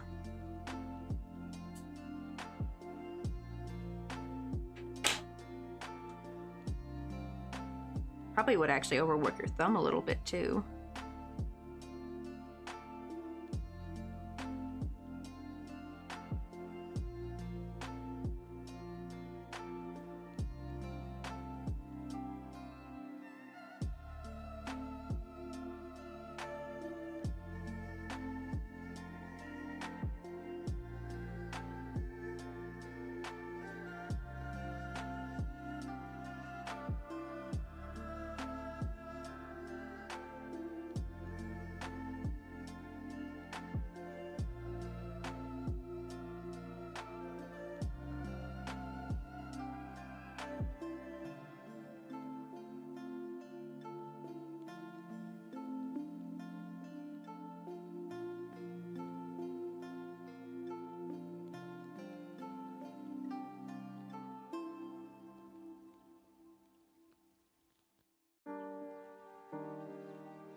It's like right time to Neuralink my PC to an actual mouse.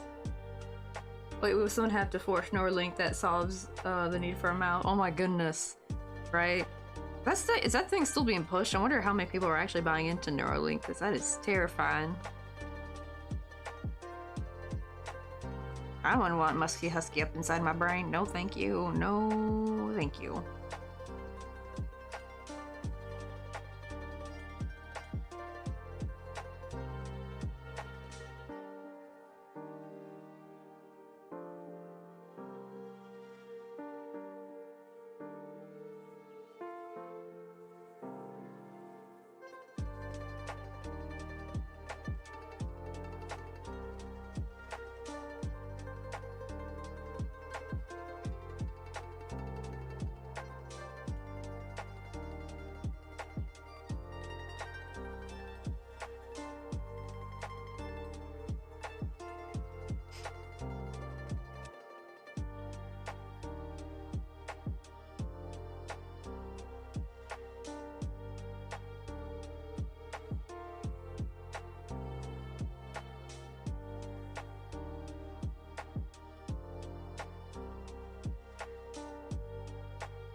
I know his trains are actually hard to stop, except when they're actual trains.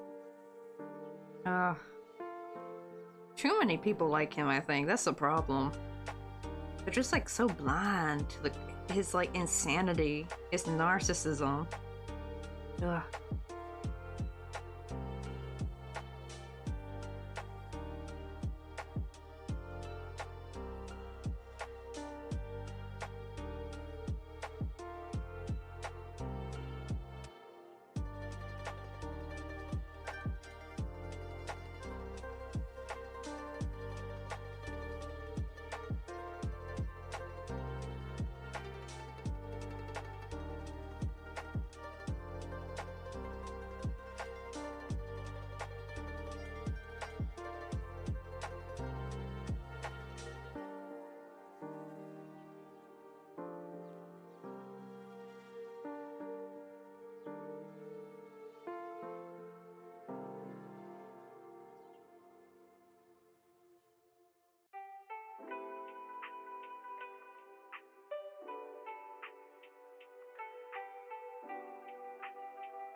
Oh no, really?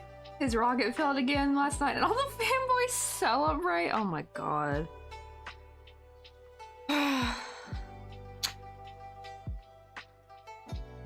Yep, there's no saving them. Let them rot, honestly. They are a lost cause, their brain is mush.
There we go. It's getting there. It's gonna probably take a bit. He looks like he's wearing one of them, like, collars or something.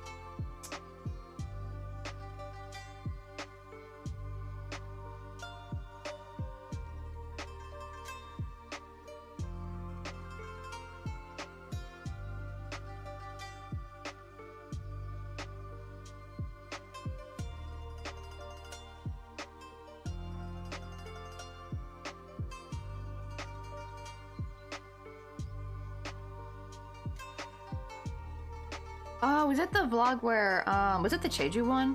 That's where I had like a bad burn on my finger. That was from hot glue though. That wasn't from a cut or anything. It was actually like, I think it was like the night before we actually had to go.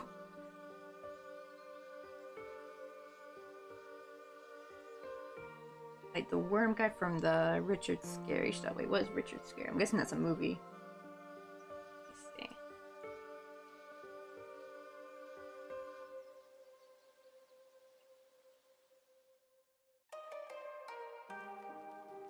Oh, it's this guy. Oh, wait, is it Scary or Scary? Oh, I didn't realize that was his name. I'm done. Oh, I remember Little Apple with the worm in it. I remember this book. My grandma read me this book. No wonder I didn't recognize the name, because when you're a kid, you don't really recognize the author's name. You just recognize the book.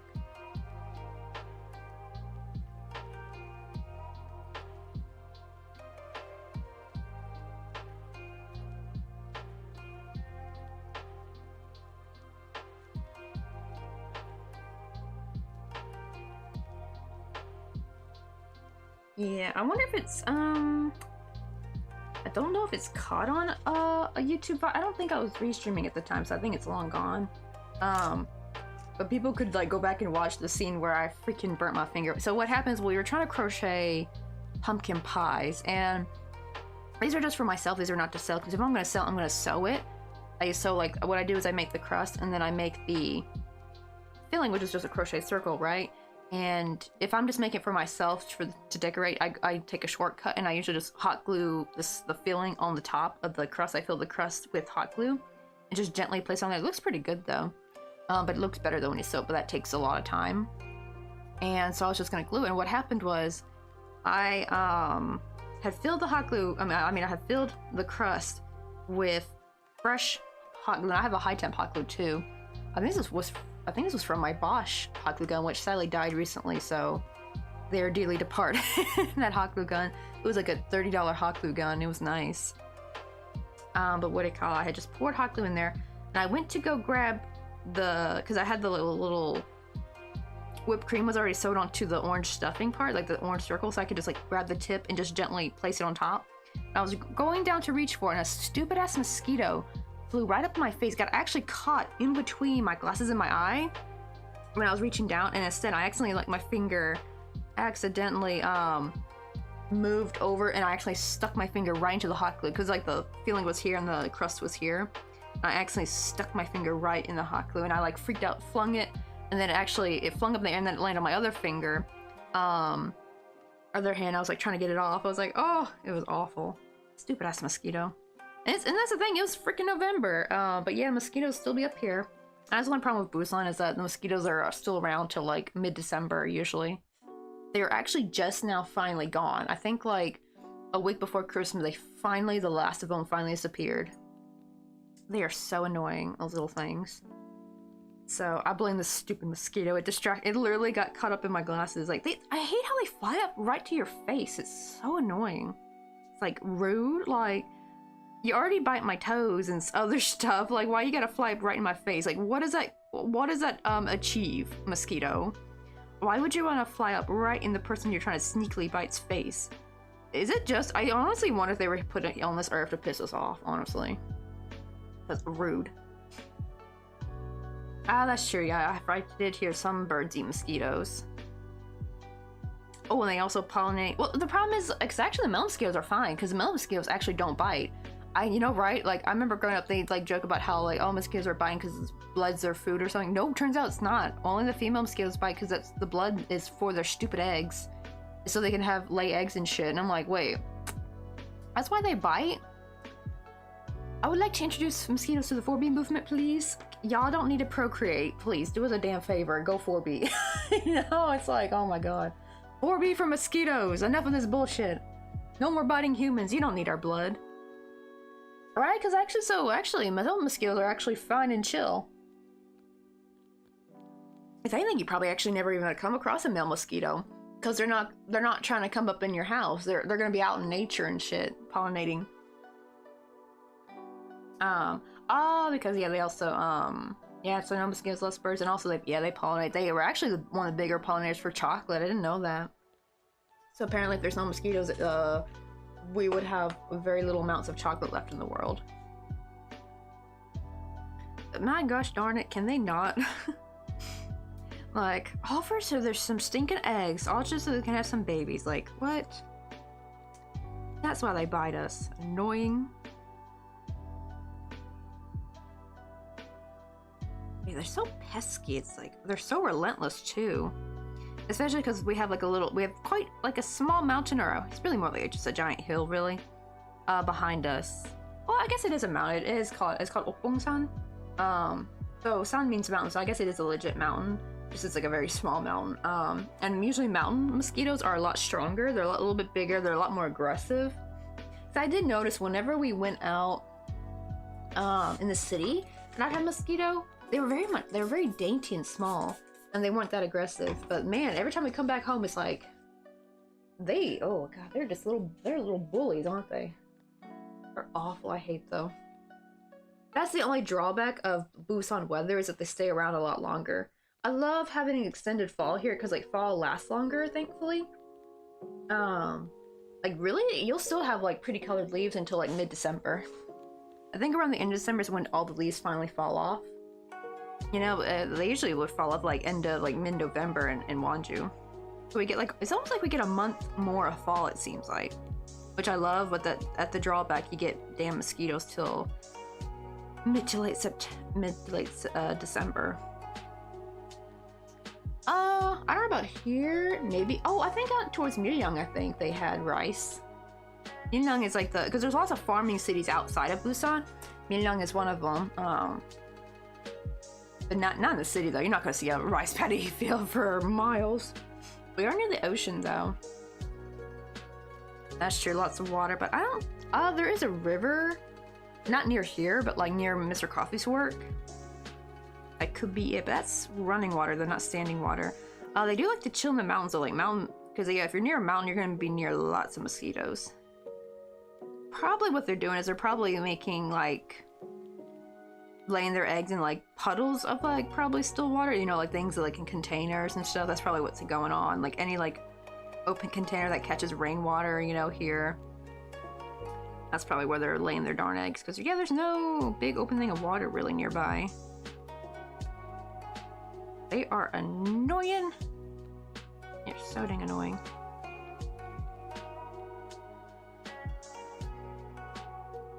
Oops, I was supposed to be counting. How many did I do so far?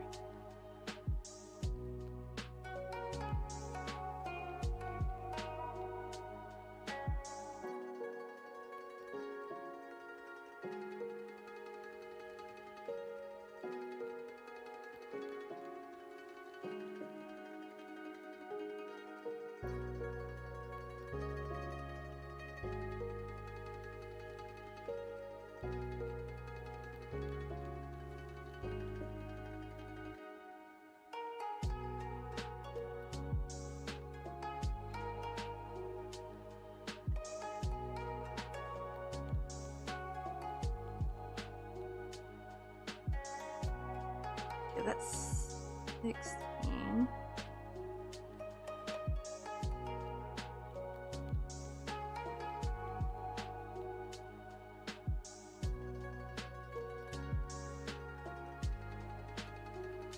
The only thing I hate about doing this method is that it's so hard to crochet around. One's 18. You know what? Instead of just count, I'm just going to count how many stitches I have left, and that'll be equal to count. So that's 18, 19, 20. Okay, perfect. 24.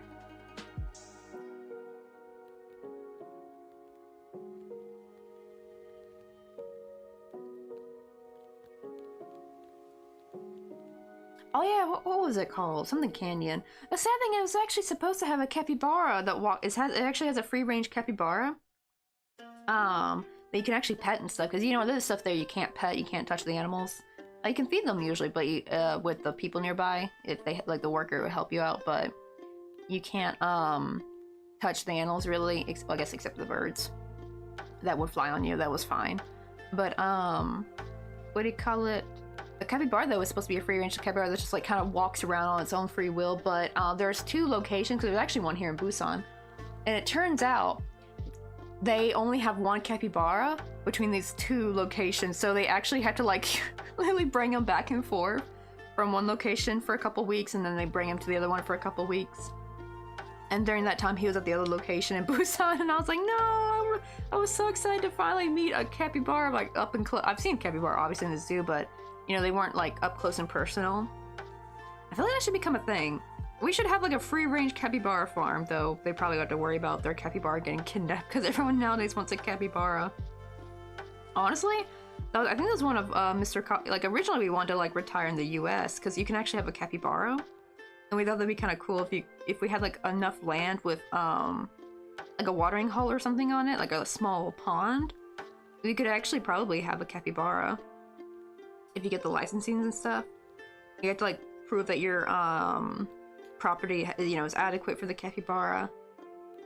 And I think you get capybara that are probably could not live out on their own. I think that's how it works. I don't think you just get like a fresh, perfectly good capybara. I think you have to get one where they're like something happened, or with the development you have to, or they're injured or something. But I was like, I would love to take on a capybara though. But you know, you gotta make sure you have the adequate, you know, environment for it. I know, the traveling cappy. He's so cute. But there's videos though. If you actually look at the, I forgot what the name of the place is called. Hold on.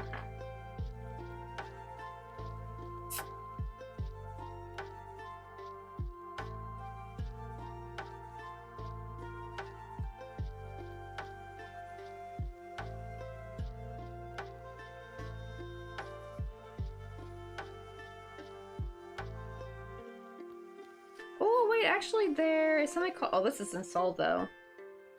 In Seoul Grand Park at Zulong in Seoul, apparently they have capybaras so you can go pet. Oh, I still want to go to the raccoon shop. I keep forgetting there's a raccoon shop in Seoul I really want to go to.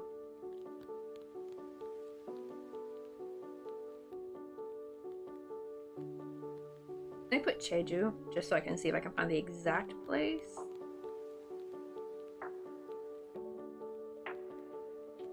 Oh, Canyon Park. Yeah, it's just called Canyon Park. Hey,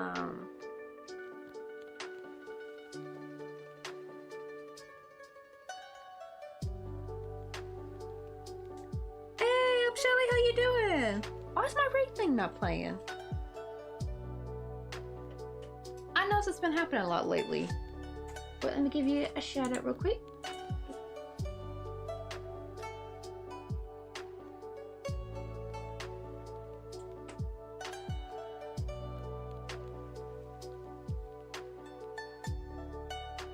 But we were just talking about Canyon Park in Jeju Island, and they have like a free range capybara. But the problem is they only have 1 capybara, and they have a second location in Busan, which is the city we live in.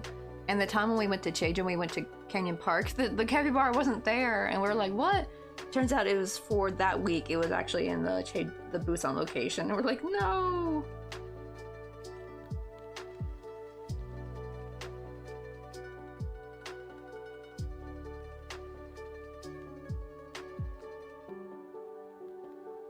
Let me see if I can find. Let me put the capybara.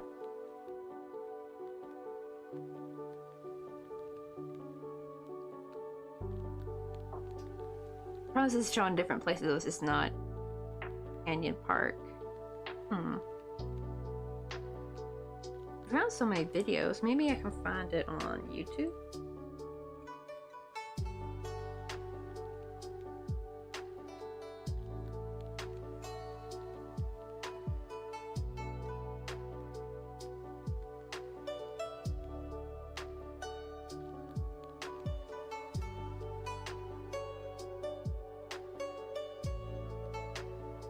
Dang, because I don't know what is with this.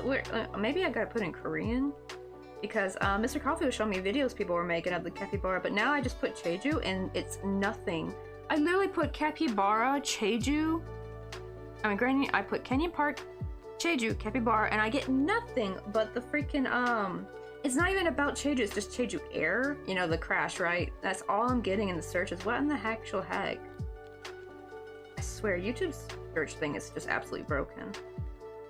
Like, it's like not even grasping onto my keywords at all. It's like it just holds onto Jeju and that's it. It's like, bro, I typed in more words. Are you not going to consider the other words I typed?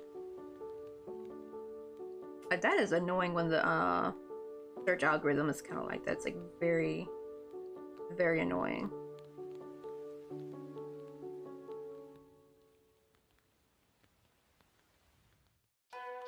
Oh, you're very welcome. Also, what do you guys do in your stream today? That's true. Gotta visit the Busan one. I wonder where it's at though. I don't think it's nearby though. It is kind of far away. Because Busan's huge. Like, if just for us to go to the beach, it's like an hour just like travel there.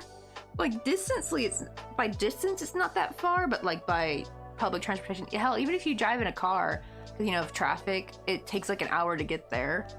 And it's like it's so crazy. But also Busan is pretty big. It's huge. It's like the second largest city. But the subway system is not as good as Seoul's, unfortunately, which sucks.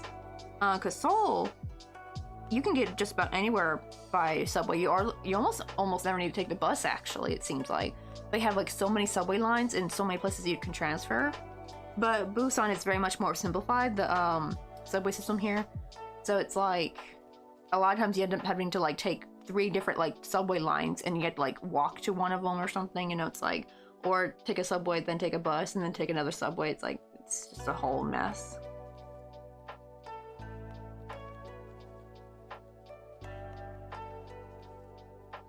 I say, oh, I'm actually crocheting a scrunchie with curls. I'm at 2 curls.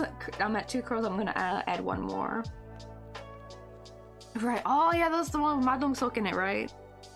Have you ever actually seen any other Korean movies with Ma Dong-seok in it? He's actually a pretty funny dude. I do wonder, because I haven't seen Train to Busan yet, but I did hear that one's a lot more solemn, and it's like that's usually you're seeing Ma Dong-seok usually in a more solemn light than the other movies he did in, where he's like kind of more cheeky and funny. I love the Bonchi Choshi, the I think it's called Crime City, I think in English. But I love that series though, honestly. He's kind of like the Rock of Korea. He's kind of like a Dwayne "The Rock" Johnson kind of character, you know, like, but more of a policey kind of form. He's always playing like a detective or a policeman or something. There's a couple movies where he doesn't play as one, but he always does play like the tough guy that can beat people up.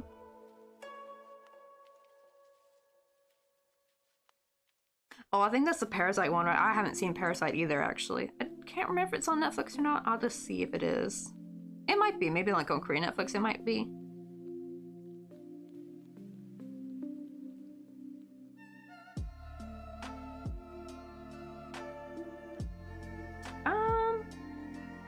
I don't know. I thought that was Japan, maybe, but I could be wrong. I'll have to ask Mr. Coffee about that, if the Ring movies originated from Korea. There'd be a lot of horror movies, though, starting here. Like, ooh. I will say, this is not really horror, it's more occult, but I do love, I forgot the first one is called. That's the one that like, focuses more on Buddhism. And I forgot what the second one, but it's called Exuma. That one's pretty good. Me and Mr. Coffee watched that one recently. That actually just came out in theaters back in the early fall, I think, like in September. It was pretty good. I forgot what that one, like the religion that one focuses on. Is it Shamanism or something? I'm not sure. I'll have to ask Mr. Coffee. But they're gonna have a new one coming out soon. I think the other one's gonna focus on, I'm not positive, it might be Judaism or something, I don't know, but they're like, so they're not like a series where it's like the same people, right? It's different groups of people, but they're part of like the same universe, if that makes sense. Maybe not universe, I guess, because there's like no overlapping characters, I think, but it's kind of like they're focusing on all the different like religions or something, and like the creepy occultness that goes along each with them, like their like creepy sides and all that. Oh, maybe I'm thinking The Grudge. That could be it.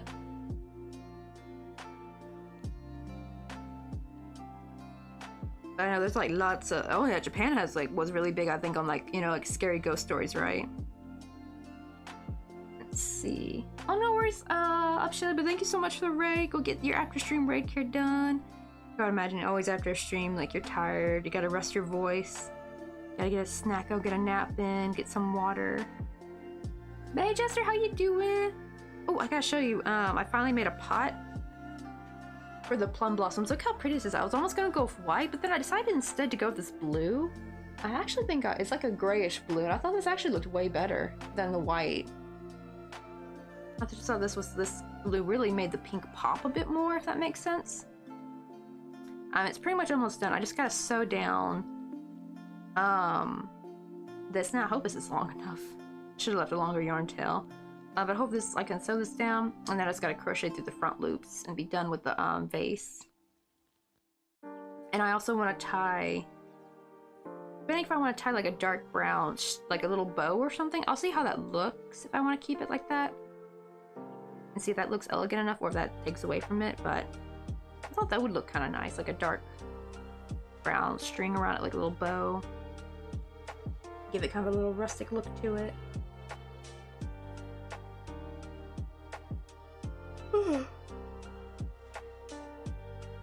We're working on our little snake, and we're finally doing the humbug part for him.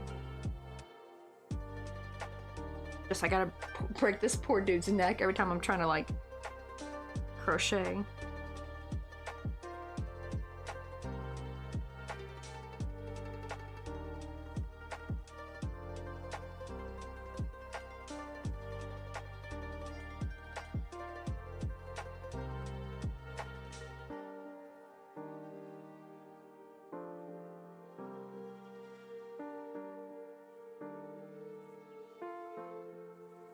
Oh, there's actually, wait, hold on, I can show the tutorial on how to make these. They will be a bit bigger. If anything, they'll actually be more realistic size, but the lady used regular crochet. I mean, she used regular like yarn thickness for them, and oh my god, they turned out magnificent.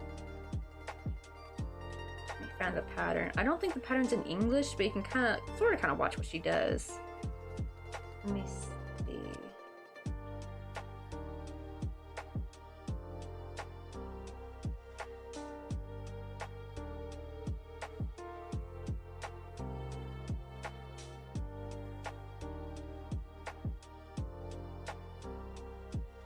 Yeah, this pattern right here, but look how cool these look, and this is just from regular worsted weight yarn. Let me share, but these are like beautiful though.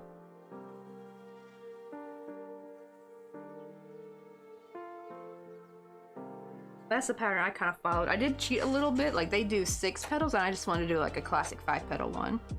But it was so pretty though.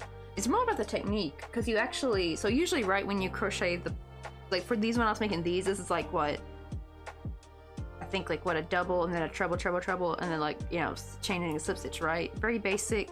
When it came to these though, I felt like, oh, these look much more solid. It turns out you, for the inner ones, you crochet in I think the front loops, and then you go back again to the back loops to get the back petals, so you get like double petals basically. And I think for this one, because her petals are bigger in the thing, I just kind of watched her video and just basically copied the technique. And I would like do single crochet first, like increasing, and then I would chain, and then do more increasing with double crochet, and then for the final bit I would do like the single crochet, half double, then like a double and treble in one stitch, and then 2 trebles in the middle, and I think, and then I would just go back down, like decreasing, like treble, double, then double, half double, and then single crochet at the end. And the trick is that you actually chain 1 and slip stitch your way down the side of the petal, so you don't have to come back over, and you get like this nice neat petal actually. So that chaining and slip stitching, you're able to work on to the next petal, right? Because before, usually you would like make a petal and then like go to the next spot. This is like you can kind of go back and forth, and then, but you always want to end up on the last row. Usually I work in 3 rows, because like if you work in odd numbers, because the problem is an even number, the good side will be on this side, and you don't want that. You want your good side to be on the same side. You want all the petals to show. So that can get a little bit tricky depending on how many. I think as long as you stay with odd number, you'll be fine. Usually odd numbers will like land in the front, I believe, when you're like turning your work.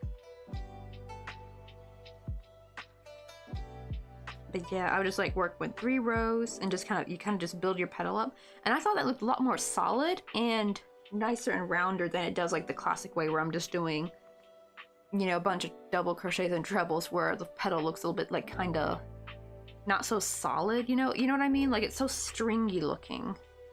I'll show you. I mean, see, like there's so many gaps, right? That's like the whole petal. But with this, I was able to build a much more, even though it's the same thing at the end, but because there's so many more stitches below, it's much more compact and more solid looking. If that's like a way to explain it. Right, they usually do, yeah. I always like work with odd numbers, especially in rows. Because, right, you don't want to have like one end of your row, like one of your piece on the correct side and the other ending in the wrong side, because then it doesn't look as good. Let's see. Oh, your blanket is actually a 9 double crochet repeat.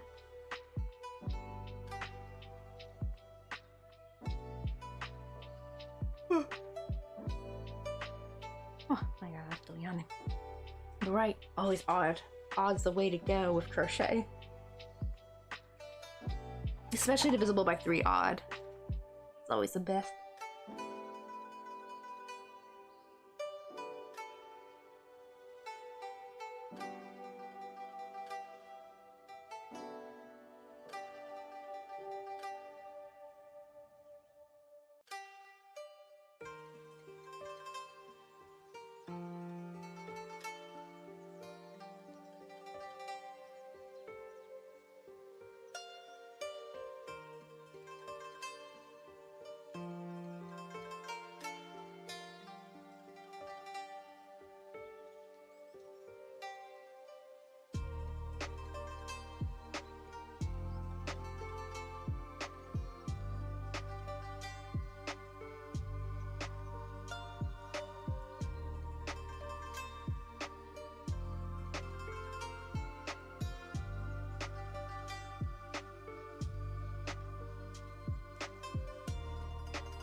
Let me try to increase a little bit this round.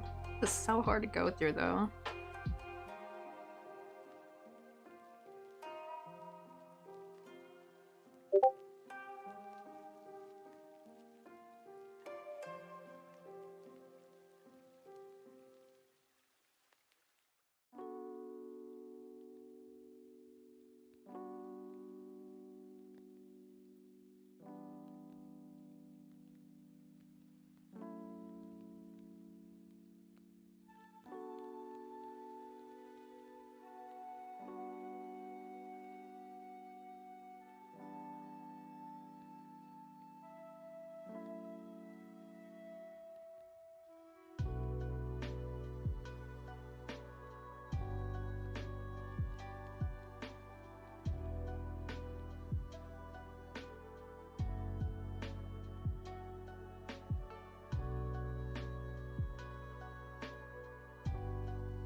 Alright, let me make sure that was 6.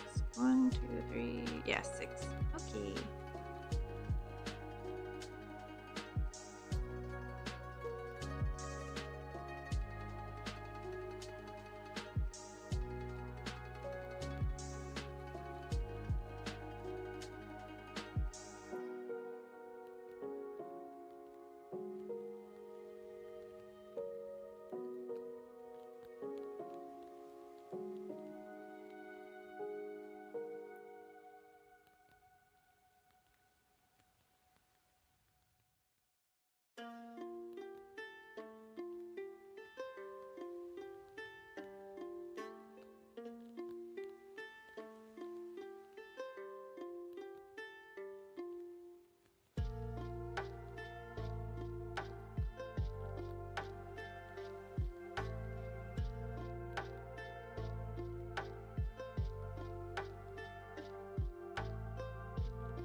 Hey, Tokoyaki! Oh, is it good news? Let's hope. Keep our fingers crossed.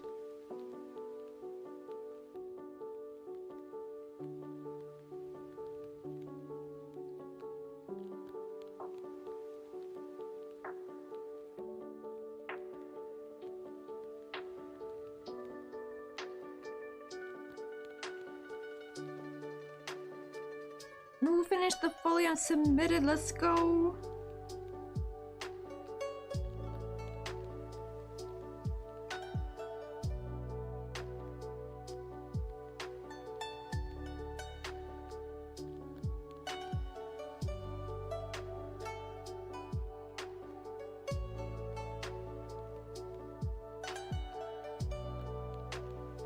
Let's see. Oh, 10 days or more. We'll get to see whether I get accepted. Oh, I hope you do.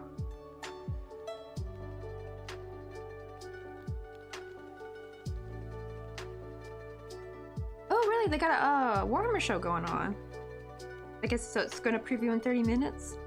Also, I'm excited because the new Witcher is gonna come out. The new Witcher the animated series Netflix finally started making. Which honestly, they should have gone with that from the get-go. I remember the last one that came out, I think last year, I think. And now the new one, the one where it's gonna actually have Geralt in it. I mean, it had technically the other one had Geralt in it, but it was like Geralt as a kid, and he was only in a few scenes. That one was more about Vesemir, like Vesemir's background story. And now the new one's coming out, and it's gonna actually be he's actually being voiced by the guy who does Doug, who does Game Geralt's voice, which I'm really excited. Yeah, it's on Netflix. I think it's a Netflix made one. I think much better. It's much better than the live action, because yeah, people are like, people in the comments are like, this is what they should have done from the get-go. This is how it should be done, especially not Henry Cavill, Doug Cockle, I think his name is. I don't know if you ever played the Witcher game, but he's the dude who voiced Geralt in the game, like the video games. So that guy, I actually kind of prefer his voice anyway. I think Henry Cavill is trying to emulate Doug Cockle's voice, I think, for the live action. Which thankfully Henry Cavill is somewhat like, I think I liked Henry Cavill for Witcher, but I think since he's leaving, you know, the live action's just gonna fall apart, unfortunately.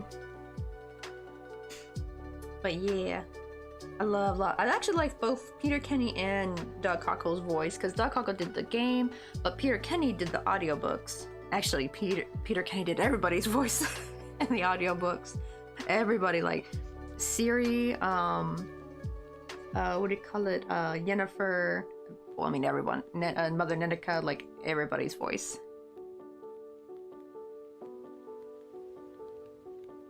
But I thought his scare was pretty good. Peter Kenny's voice. So I like both of them.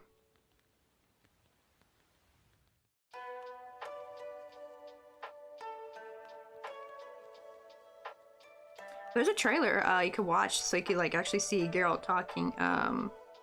He's talking with Dandelion, which I believe is Dasker. Yes, Dasker. How do you say his name? His name is different in the live action, right? Which I think is actually the Polish name, I believe. So that's a good thing of the live action. They actually stuck with the Polish name, the live action. But for the video game, and not just the video game, but the books too. When they got translated, they named him Dandelion. But it's funny because in the American one, they call him Dandelion, right? But Peter Kenny is English, so they say Dandelion. So it's kind of funny getting to see Dandelion's name pronounced two different ways. Let's see. 1, 2, 3, 4, 5, 6. Let me add this little increase right here.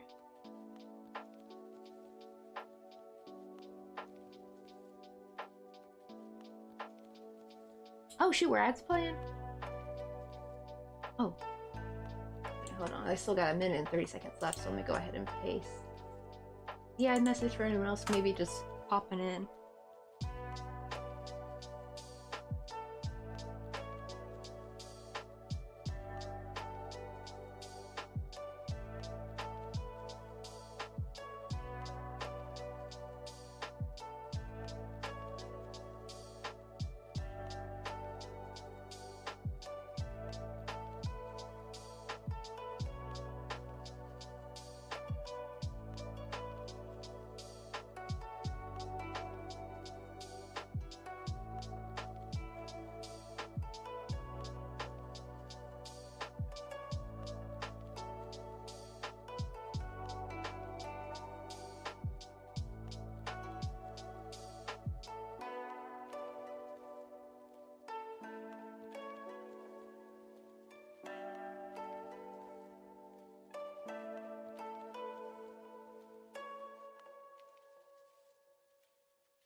Yeah, that guy.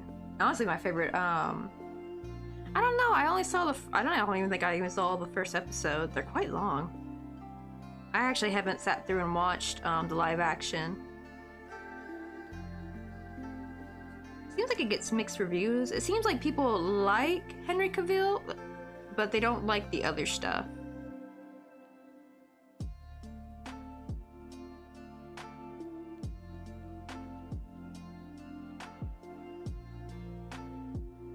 Let's see how our snake is looking.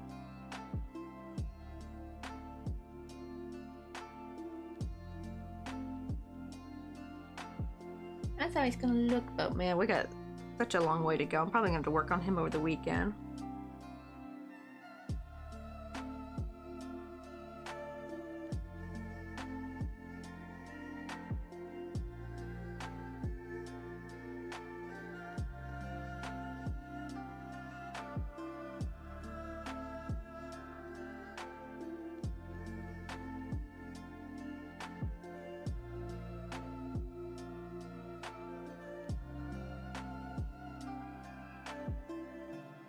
Yeah, that is true. Yeah, usually people are like, if it's not 100% like the book, they don't like it.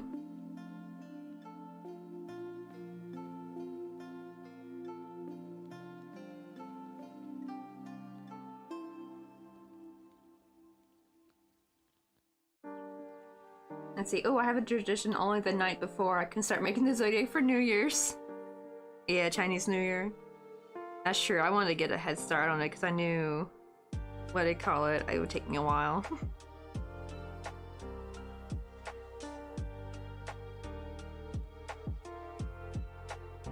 I know. He's like, no, my Jack Reacher should be 2 meters tall. Tom Cruise is too short.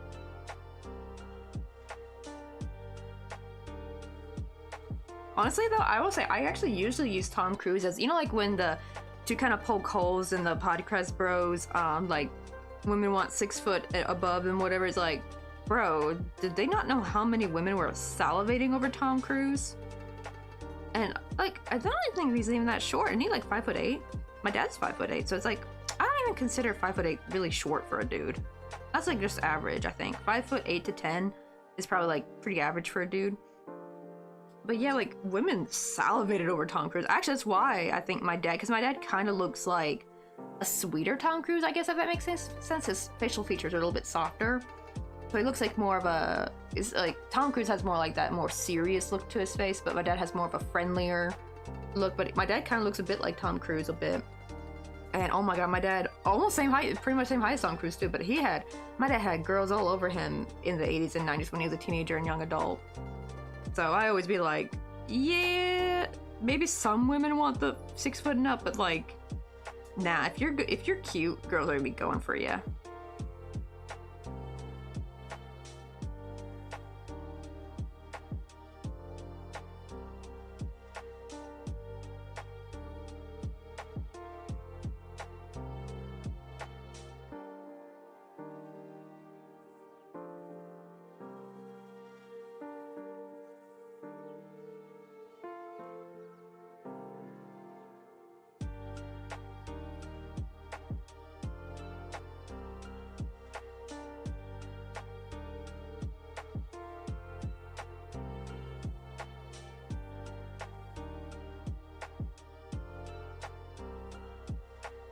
Exactly right. If you're just funny and nice, girls will gravitate toward you.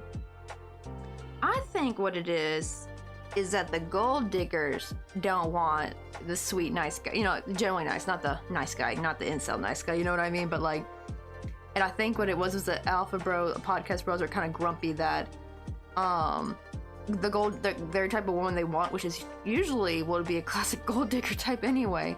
It's weird because they talk bad about gold diggers. But that's all that they're attracted to is the gold digger type, you know? Exactly, right? They're like their own dang species.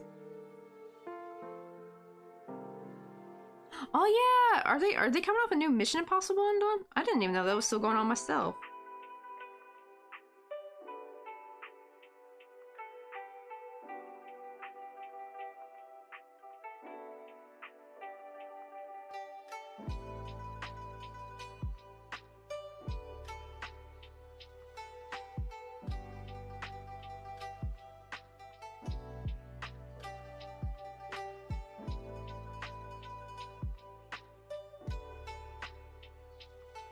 That sure it is. It's basically like American James Bond.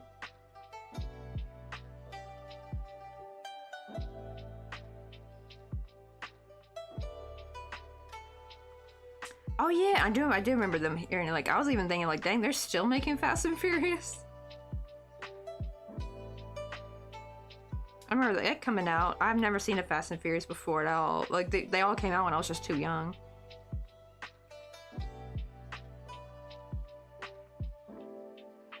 Plus, I'm not really a car person. You know what I mean? I've never really been into racing movies.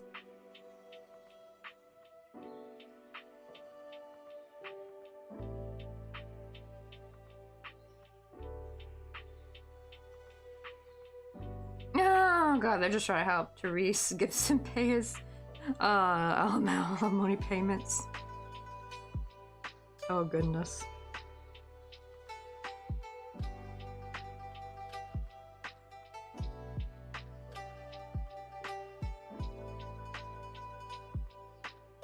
Oh, because of the way I have to hold this snake, my wrist is really starting to hurt. I'm gonna probably take a break from this. Let me see, how long have we been on? Oh wow, we've already been on like almost 4 hours, so actually, you just finish this row. Because I need to get me something to eat. I'm starving. I haven't had lunch yet.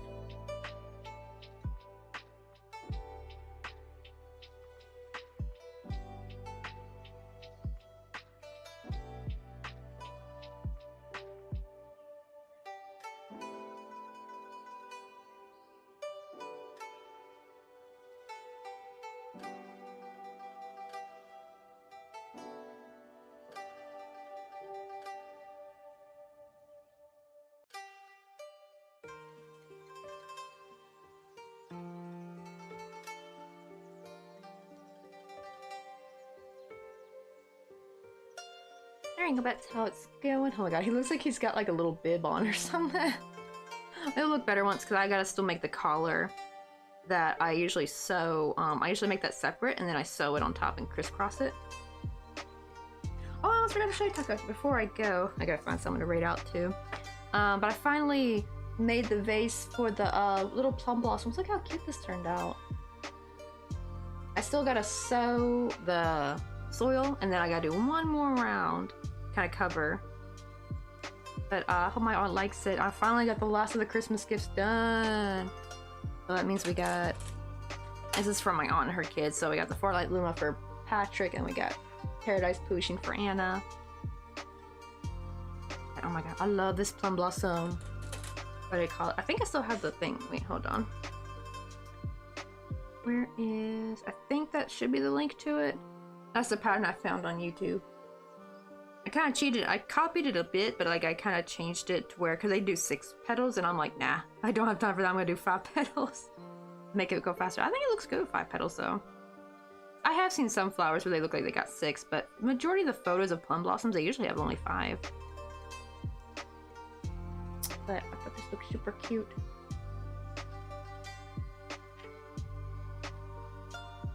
Oh no! Oh, we're about to raid out though, Loxy, but like I was just showing the little Japanese plum blossoms we finished. Yeah, my wrist is killing me. Because now we're doing the humbug part for the snake. This is for Chinese New Year or Lunar New Year, and where's the ox I did a couple years ago for Year of the Ox? Oh yeah, well, I'll find someone good to raid out to. Let me see who's on actually tonight. I'm gonna see if I can find someone that's also crocheting. I hope Raindrop Races is on. They usually crochet. Let's see if we got any crocheters on.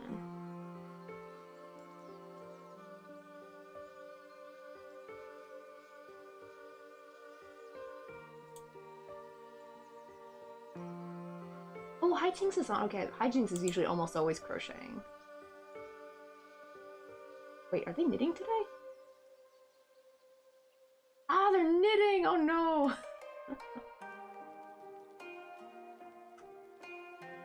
I think I'll still write out to them though. I like Hijinks. They're so sweet, really nice. I think you'll like them. Oh, are they knitting socks? Hell.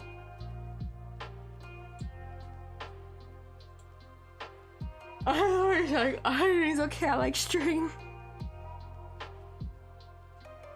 Yeah, because I think you guys would like hijinks. Because personality-wise, even if they're not crocheting, they're awesome. Her and Clincy both. They're really cool people. Let's see, let me get ready to rate ad.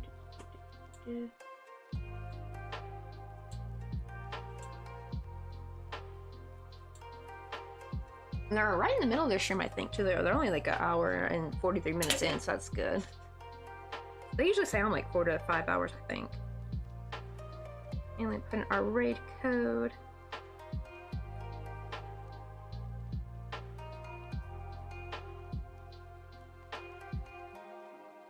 Okay, so the first one is if you're not subbed, and the second one here's for if you're subbed. Cause subs can use follow emotes outside of the channel. I'm glad they did that though. I like that they made that a thing. At least it gives subs like a little extra emote to use. Okay. Oh, AMZ Crafts is in there. I just saw him pop up.